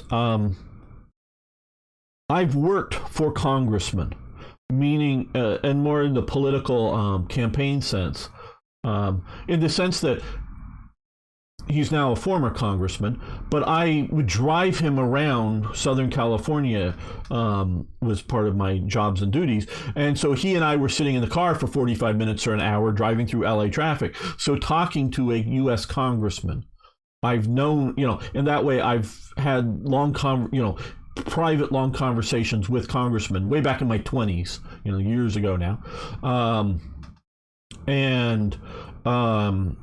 Dealing with that, I've dealt with people that worked in the White House for President Reagan. Again, had conversations, sitting down, and sometimes in a group thing, that there's 6 or 8 of us and they're having conversations about it. I'm just one of the people there. Sometimes one-on-one with people that knew Reagan, not just worked vaguely in the White House. Well, I'll say this. One of them was a speechwriter for Reagan. So he knew Reagan. So I've talked to these people. This is, when I sometimes say we in the U.S. government, I've been part of the system. Okay, people. I have,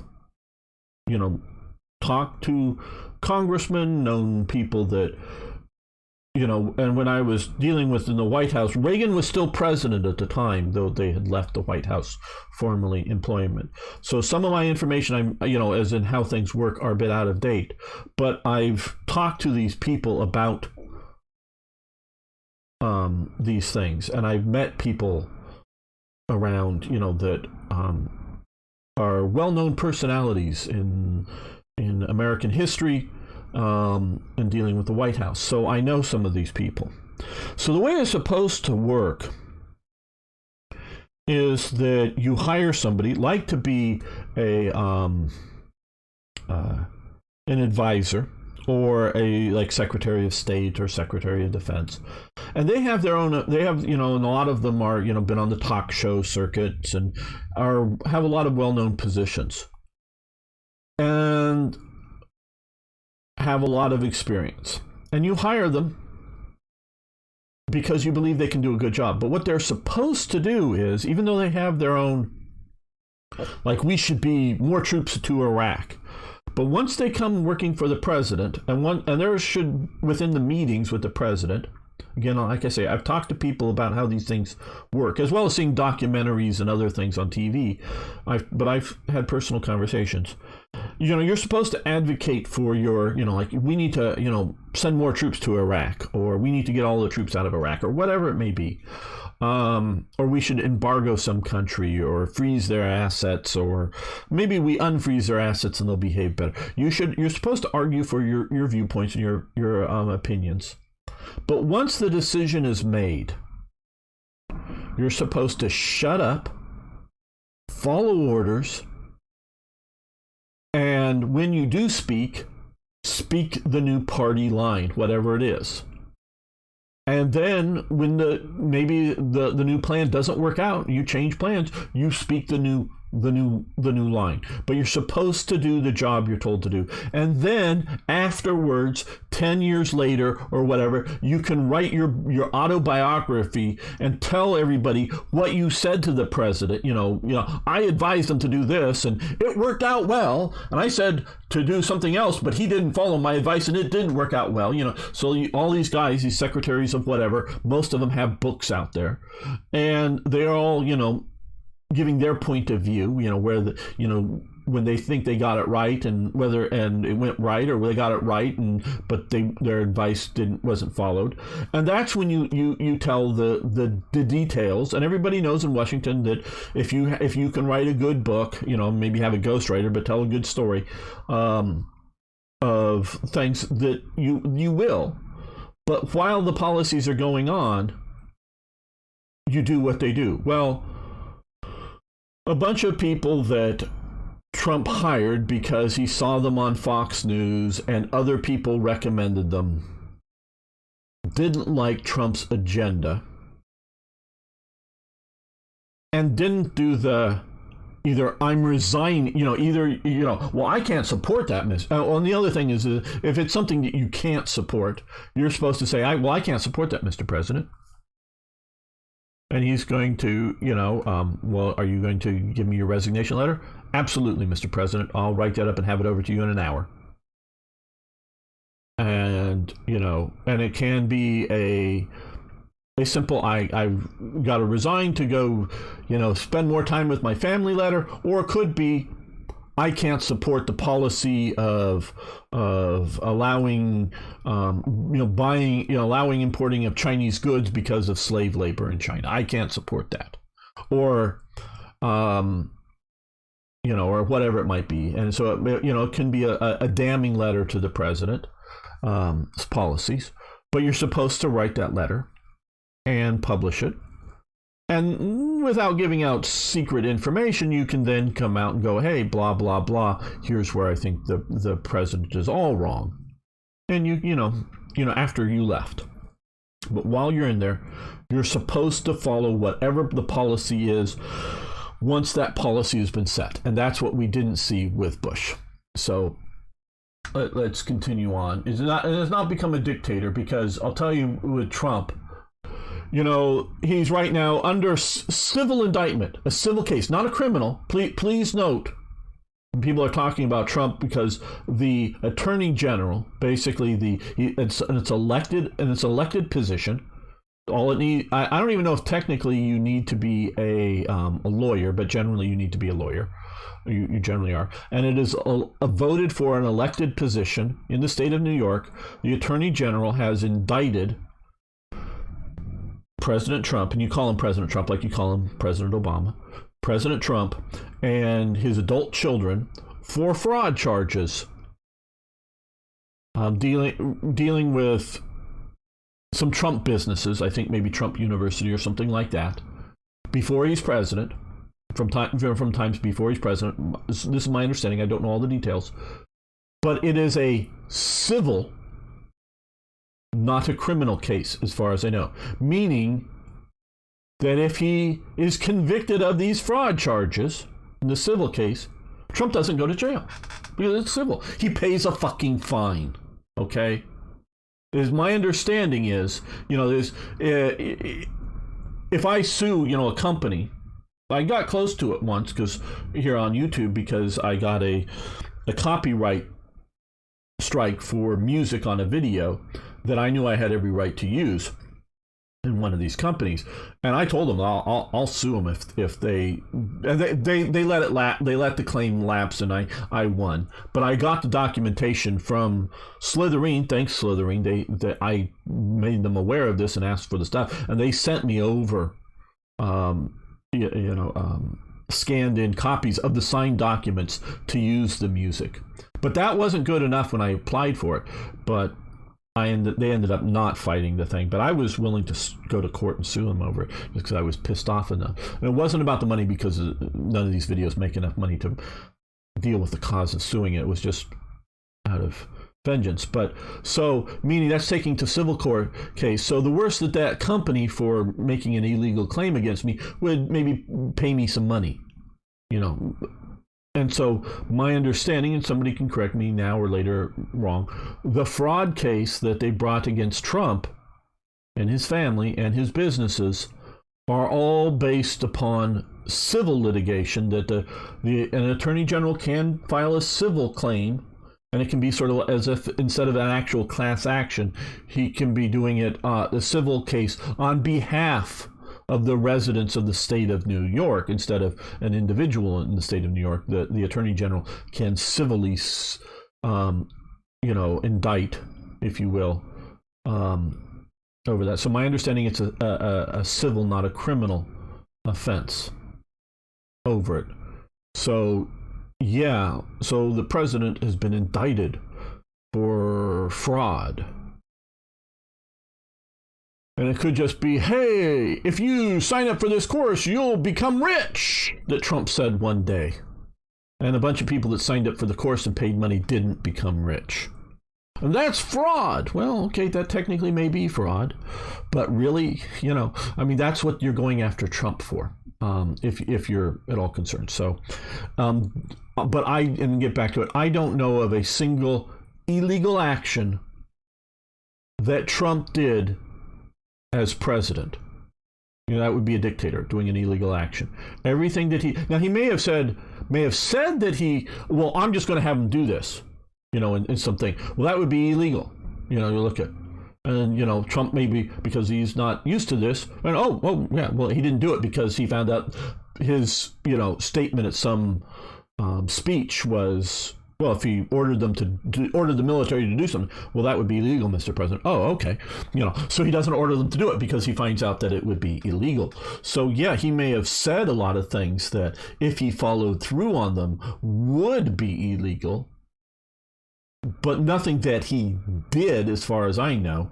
And of course, they would have told us, because somebody would have criminally filed against him by now, that he did anything illegal. So it's not becoming a dictator. It's trust your subordinates, but if you don't trust your subordinates, you're supposed to fire them and get ones that you do trust. Okay, let me continue. I know this is becoming a ranting session. Well, I think I'm going to continue with going through the chat here, but we're going to end the episode to keep it from getting too long.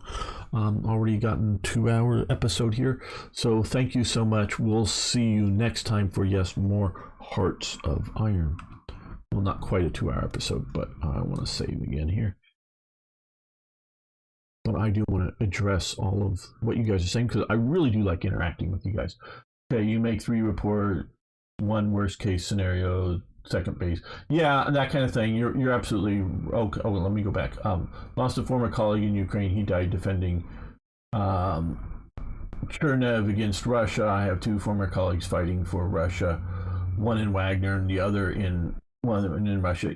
Yeah, and yeah, I don't. I'm not going to go too deep into for both reasons, but I do know people, not colleagues or whatever, but I do know people that are right now, Ukrainians in Ukraine, and talk to Russians in Russia that are friends. So far, I don't know of any Russians that are actively there's very few Russians that I know, but none of them that I know are involved in the Ukraine fighting right now. But yeah, people can be on both sides. And yeah, sorry for the loss of your friend. Okay. All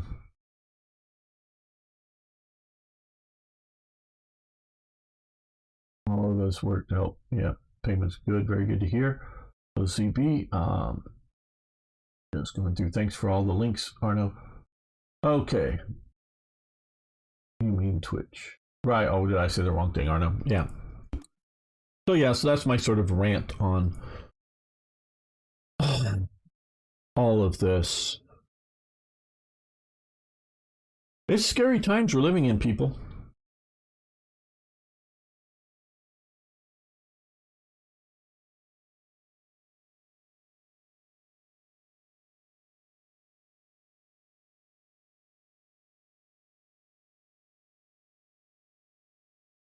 How many people are going to die in Europe? And we're not talking about in the war in Ukraine or whatever, but are going to die in Europe coming up soon. Because they're talking about power outages in Europe. And I know things now, maybe it's in winter, it won't matter, but probably it will. Is you have to keep insulin cold. If it gets warm, it's no longer any good. So your diabetics will die if you have power outages.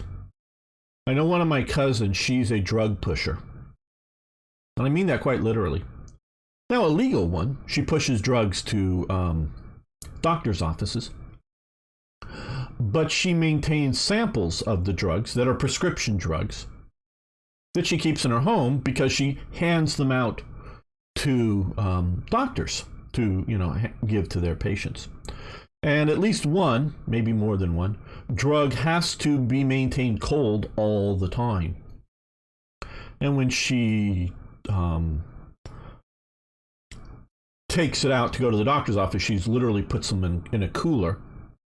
She has a refrigerator at her home that has special monitoring stuff on it so that if ever it gets too warm inside the refrigerator, and that's like a big alarm goes off because who cares, but a notification happens that notifies also the company that she works for that this has happened and that all the drugs are to be thrown away, even if it's just for a moment, it just because they're super cautious about it. And like when she takes the stuff out in the cooler to go to the doctor's office, all that stuff is given out to the doctors basically because she never puts any of it back into the refrigerator because, you know, taking it out and having it in the cooler with an ice pack for a few hours to then go leave these drug samples at the doctor's office is fine. But by the time you're done with your day, they figure it's going to get too warm. So they just automatically don't ever, you know, just basically flush all the, you know, go into the right doctor's office, whatever this medicine is. She probably told me the name. I don't remember. But like I say, it has to be kept cold. You know, she probably knows that when she's going to take it out, you know, take out 10 samples or 20 samples or whatever, and just give them all to the 1 or 2 doctors or whatever that she's going to be seeing that day that deals with this drug. And doesn't take extra out because she doesn't want to put any back in because they are super cautious over this, and so she handles this stuff. Well, if you take this drug at home, you need to keep it refrigerated or frozen or whatever it is at a certain temperature. You do not want to let it get warm even briefly. Again, I don't know if briefly means it's 100% ruined or if it just starts to go bad if you don't take it. You know, I don't know, but I know insulin needs to be kept refrigerated. And so if you're, you know, there's a lot of vulnerable people out there that don't have, you know, or, you know, do they have, well, even solar doesn't necessarily work. Do they have batteries? Do they have an up system for their refrigeration if the power goes out? How are they going to do this? So there's a lot of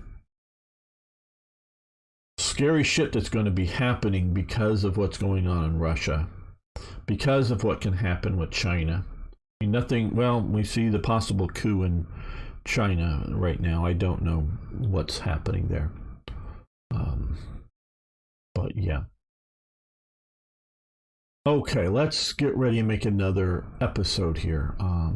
Dealing with another scary time. All right.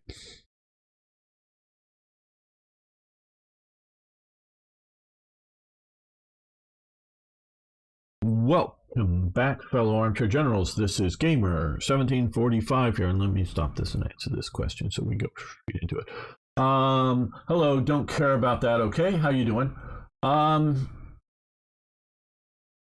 Well, if you're talking the base released games, between Hoi 3, which do I like more, Hoi 3 or Hoi 4? I like Hoi 4 better. But if you're talking about Black Ice, Hearts of Iron 3,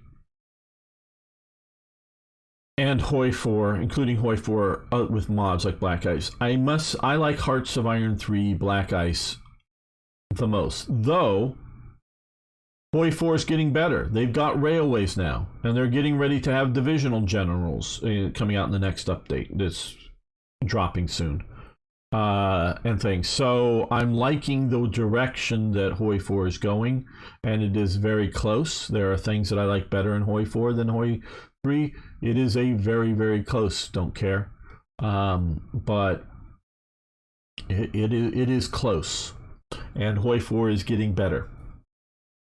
So I guess that's slightly this better. But I've played a lot of Hoi 4.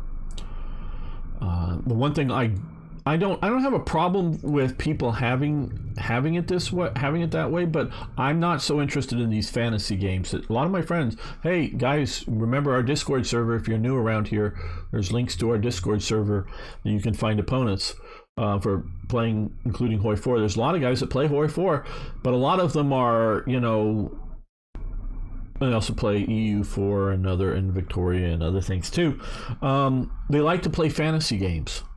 And Hoi 4 is very much set for fantasy games, you know, of the German-Norwegian alliance to, you know, invade Italy or something. You know, I'm just not that they're terrible, and, you know, someday you say, well, Gamer, I thought you said you wouldn't play this or something. No, I just said I like historical games most. And fantasy games are okay, and I do like Kaiserreich because it's a whole weird, wacky fantasy world that they've developed. And so if you actually develop a fantasy world like Kaiserreich, that is more interesting to me. But what I really love is a historically based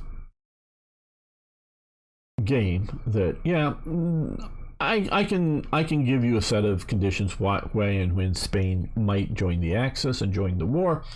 So, yeah, sometimes they go off of history, but they're still within rational realms of history. And I like those the best. So I hope that answers your question. And good to have you here, Don't Care. Welcome back, fellow armchair generals. This is Gamer1745 here with my continuing playthrough of Hearts of Iron 4's Black Ice. And we have, last episode, before I started ranting about things, we have started Operation Torch, and we are trying to take over North Africa.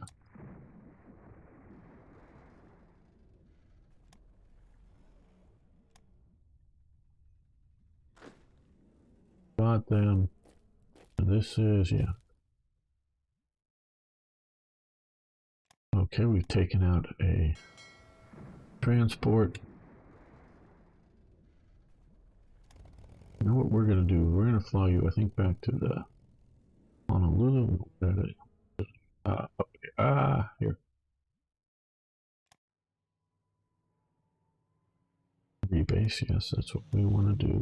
We rebase you to there. Yeah.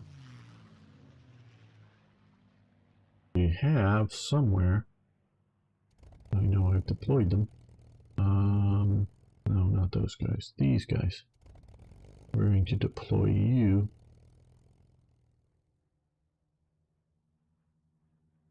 out here. Oh, he's the guy that's leaving still hasn't left. But we'll fly you to Honolulu as well. Rebase.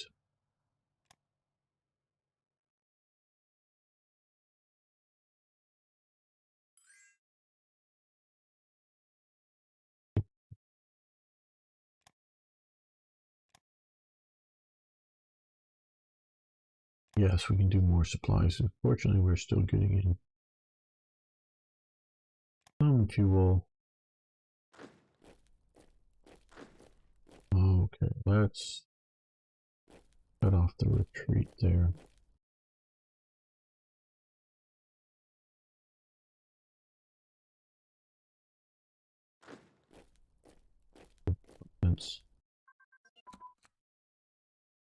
Okay, destroyer escort role has advanced. That is nice.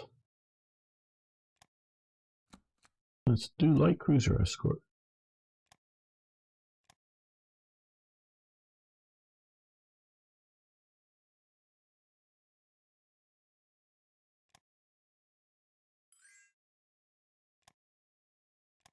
New Zealand wants information on how to produce another submarine.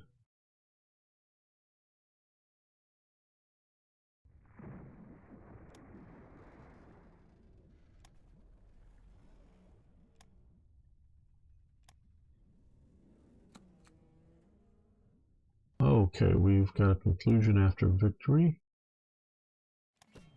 They're attacking there. Speedo boats are going after submarines. And the battle out here, okay.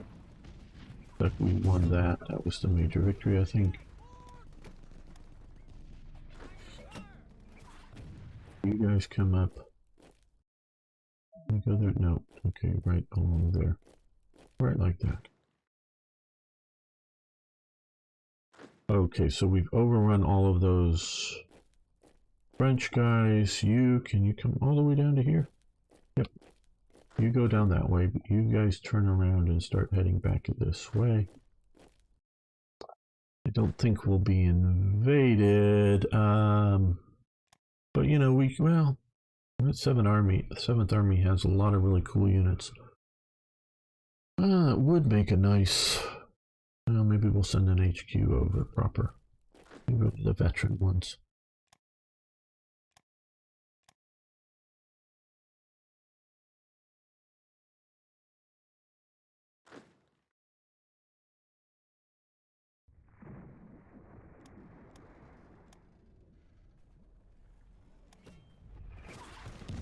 Yeah, they're pushing on us out here.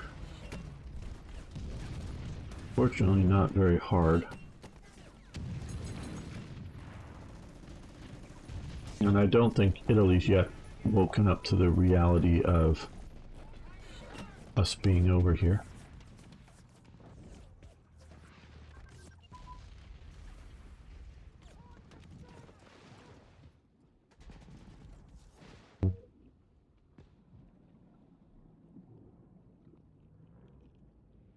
But,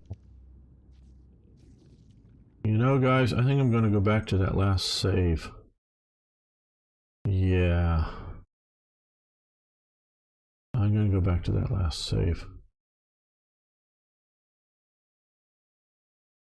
Yeah, we probably, well, we need more divisions everywhere, basically. Okay, this is not working well. Okay, we're gonna leave the recording going, but we've had a, oh, it's not going away.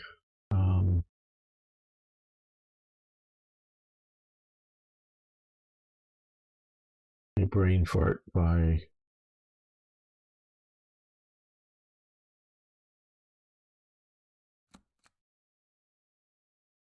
yep, there we go. Okay. Fortunately, I did make a save, and part of the reason those watching either later or whatnot is I'm recording stuff and I'm streaming, and that's all putting stress on the system, and I paused it for a long time and talked. And I would rather go back to my manual save than the auto save that was not working well.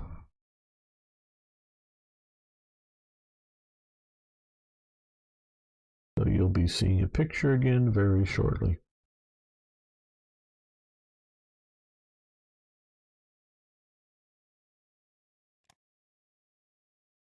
Yep, okay. Now come up here. Yeah, that autosave is bad. Let's grab that just 4 days prior. Hey, Lawless.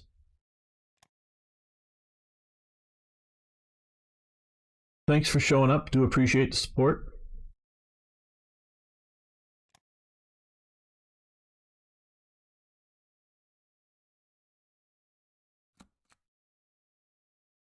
So,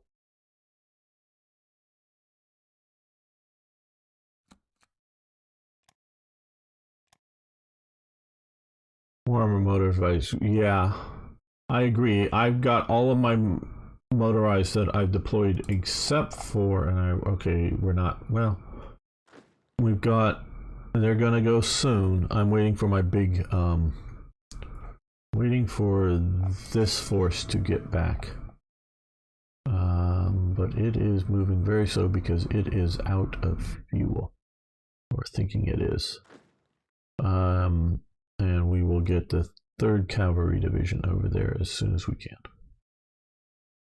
It's a mechanized force.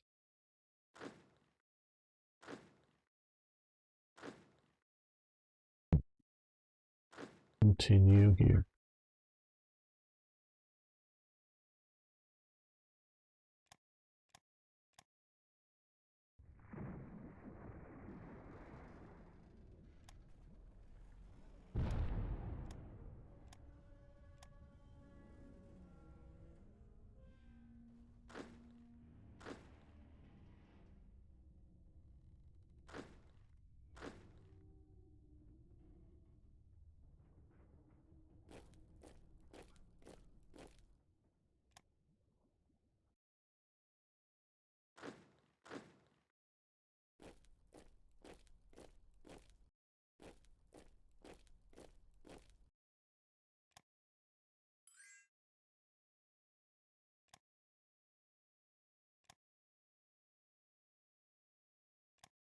Going off a few more ships out here. Okay, that's right. We sent you back to Honolulu. We just sent this week. Just a moment. Okay. And then we will come over here and find that and see if we can send you out to base the carrier. There we go.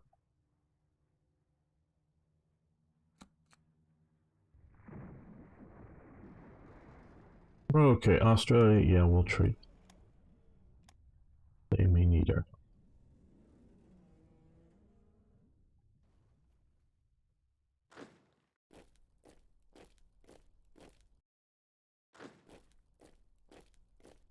You know, let's move you this way and have the HQ come down, take that offense.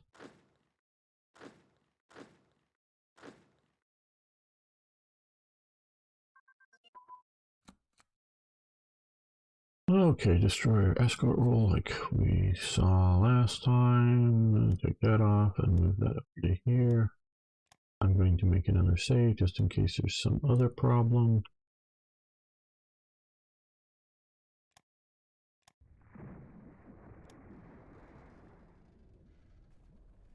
We'll be fighting over here. Okay, submarines, alright.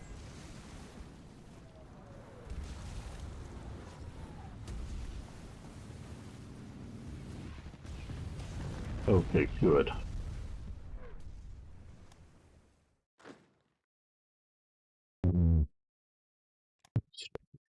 Deploy you that way. You come down to here and take out this last little Spanish garrison.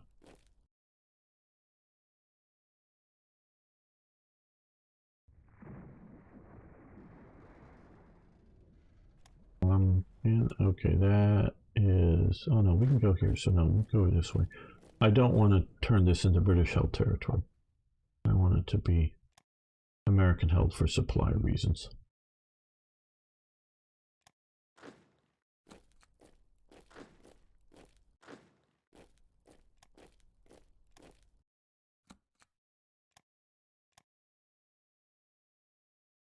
Upping the amount of supplies being made to like this ups amount of fuel you're making, so that helps that situation. Doesn't solve everything, but helps.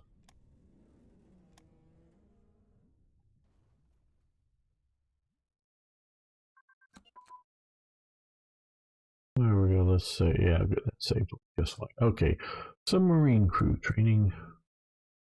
That is nice. There it is. Now we can come over here and see about damage control. There we go, 43, do that.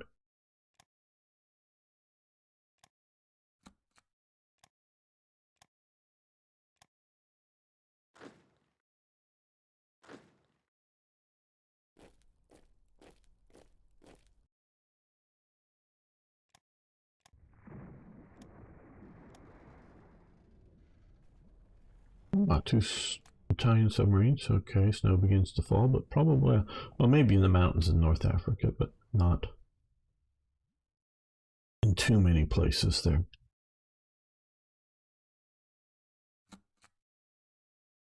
Okay, formation of the Alaska Department. President, shall we form headquarters of the Alaska Department in Anchorage, historically after the outbreak of war in Europe? The General Staff planning for the defense of Alaska accelerated. By early 1940, the War Department had agreed on a long-term program for having 5 major objectives to augment the Alaskan. Okay, yeah, fine. Reorganization of the military, which will likely give us time. And what does that look like up in Alaska?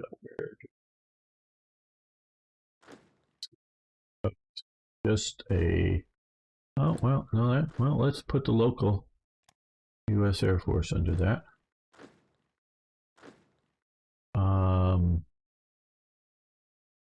But does give us a little more units up here. The Japanese have taken a few of our islands, but oh well.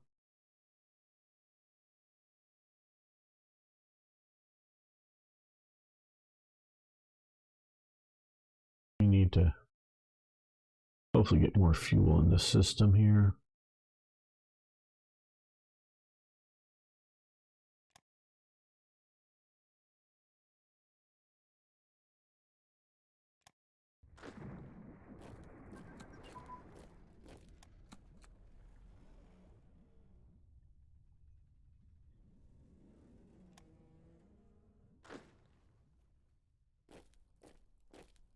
small caliber. Okay, now this will get our light design.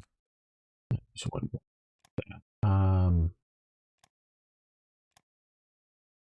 There we go. Aluminum surplus. Formation of the 5th Army. Okay, that sounds fine. 5th Army. Ukrainian. Nice. Oh, here we are. Okay, 5th Army. The 5th Army group. 15. Yeah, okay. Oh, we got paratroopers now. Hmm. Oh, interesting.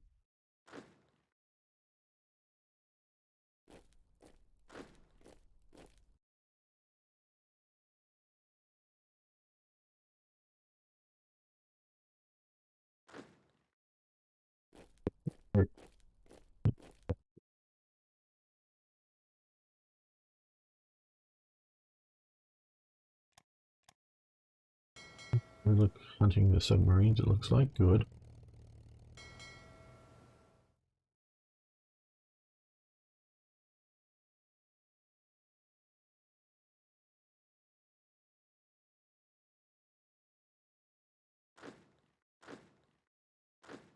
Waiting for supplies.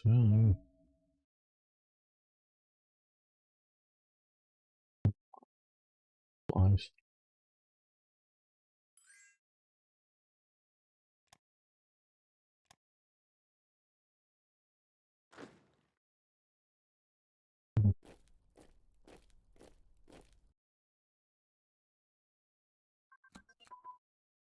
Formation of the United States Navy's 12th Fleet. All right.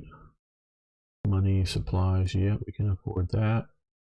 And I hate the way they use money. Okay, mobile unit training in advance. And both of those. And cruiser crew training advance.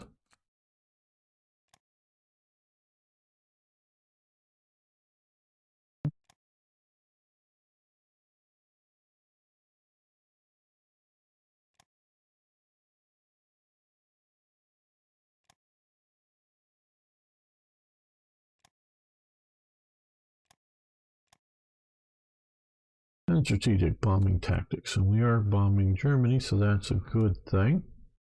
Yeah, we can let that continue. It's just 1940 technology that we're at.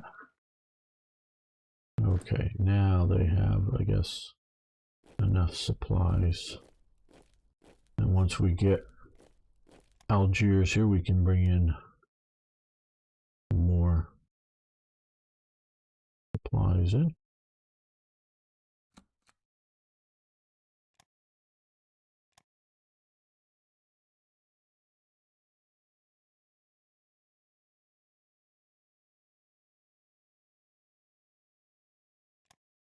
Well, we've won that. You keep moving.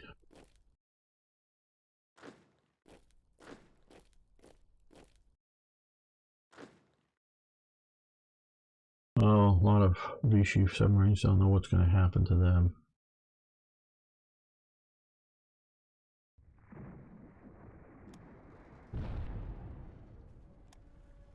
They'd probably move down to one of these other ports. Okay, well, we've got Algiers. Oh, with getting that with the capital. Well, with that got us a lot of resources capturing Algiers. Medium bomber prototype. Okay. But maybe not a lot of fuel. I don't know. We'll see about that fuel situation. No, medium bomber prototype. Okay, which will allow us to research closer support types. And we want to come over here to production. Come out of Washington, D.C. here. And go to Algiers. Get supplies coming straight deep into here. Okay.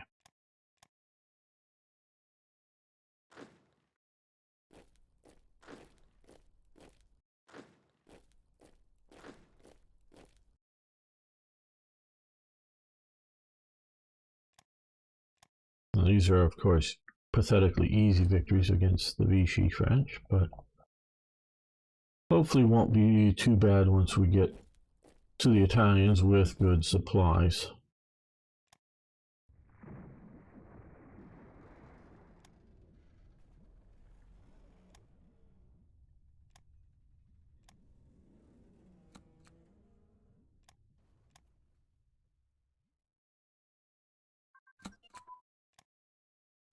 The formation of the 24th Corps. Okay. And the 23rd Corps. All right. And the 22nd Corps. All right. And the 21st Corps. Wow, lots of stuff. Carrier crew training.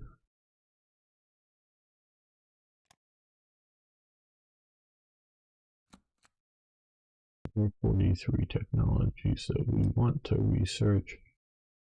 No, I don't think we need to do that. It would help in anti-submarine warfare, but not actually hurt us in other warfare types.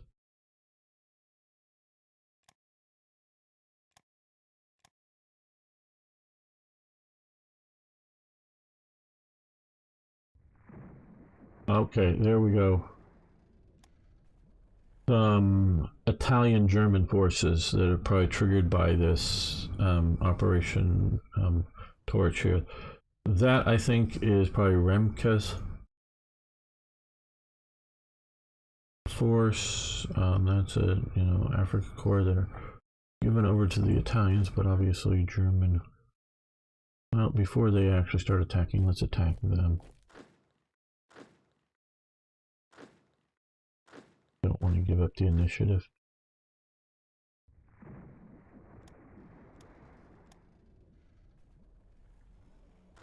They're already retreating with that mountain division.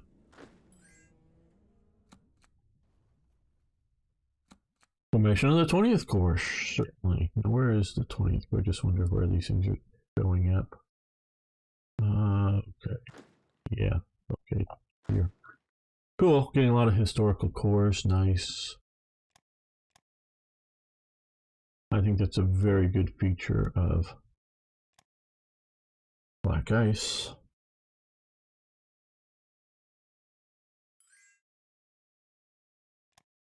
Ireland. Yes, we'll buy some fuel from Ireland.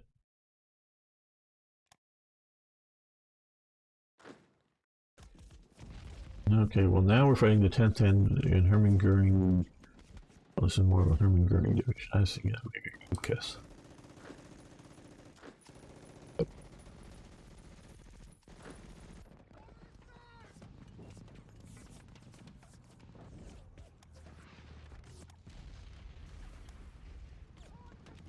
Now, if it isn't super clear, what I'm doing here is,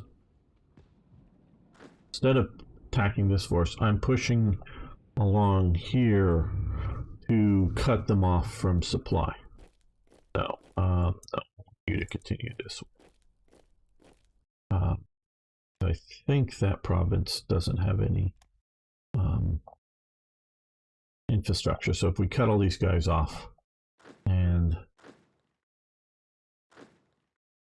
then move through this, we'll do a lot better. Okay, self-propelled artillery brigades. And we can let that one continue.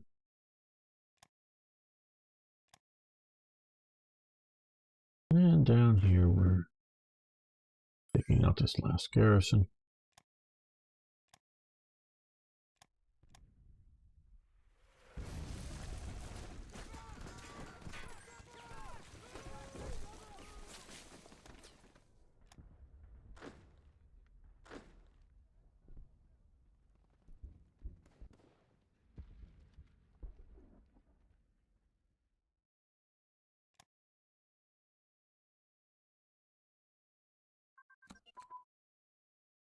Yeah, artillery flexibility, nice. Where? Here or down here or?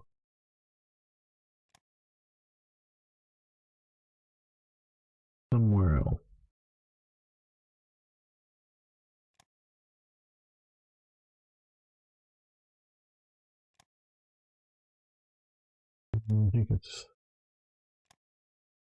yeah, here. Okay, so it's grayed out now. Fine.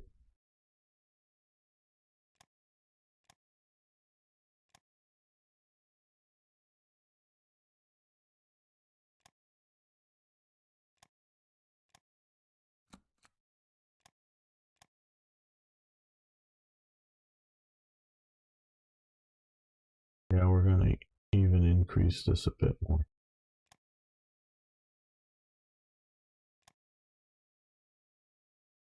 Now, did this force ever feel like it got enough fuel? Yes, it did. Okay. So, yes, okay.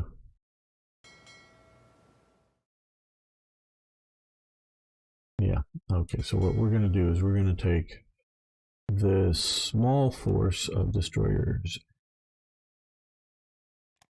the main force here, add to it 2 more main force here. Okay, so that's going to be our main transport unit. Get across the Atlantic safely, securely, and into the Mediterranean, because that's where I think we're going to go straight for Algiers to keep the flow. I think there should be one more. Here we are. Division. I think that'll be it.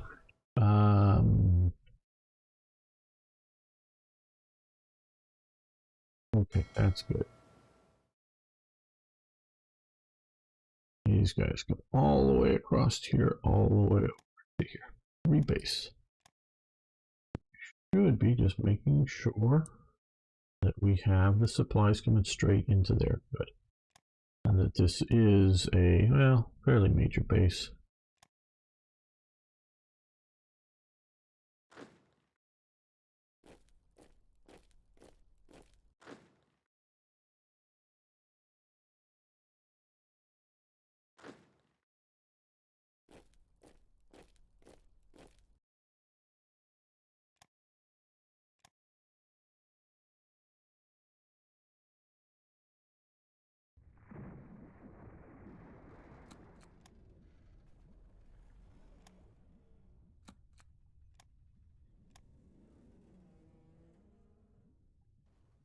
Just, okay, the 7th Marine Division, which will probably attach to a different headquarters. Right, okay. Arno wants us to have more armored divisions, and that is a good idea. So let's put together another armored division. Yeah, just motorized support this time. Armored cars.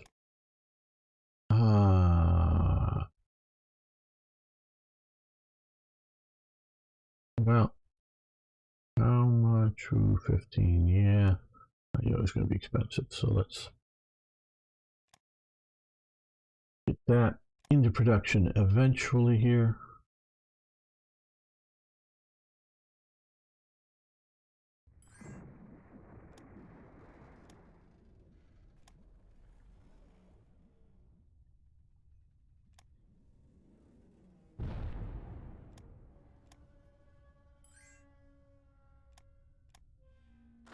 Okay, we're going to take out that last little hold out spot.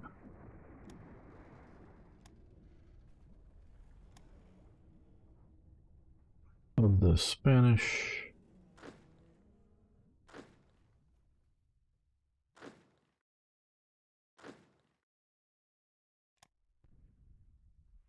The Recurring Division is going to go down real soon.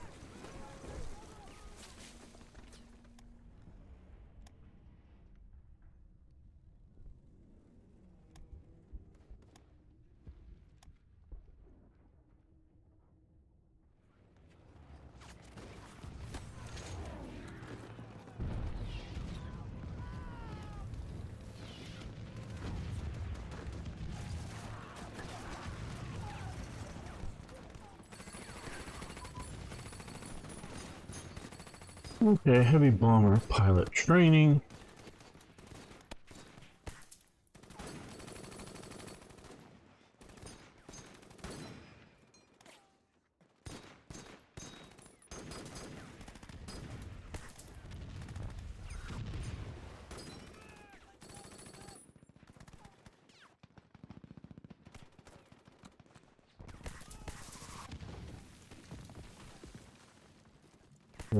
Okay, we're getting better on the fuel situation, which is nice.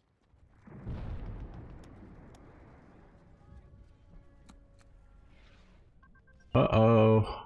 When did we lose to Pennsylvania?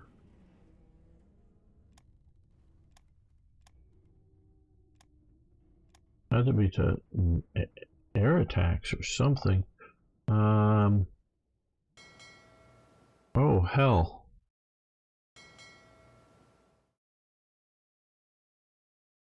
Oh, hell.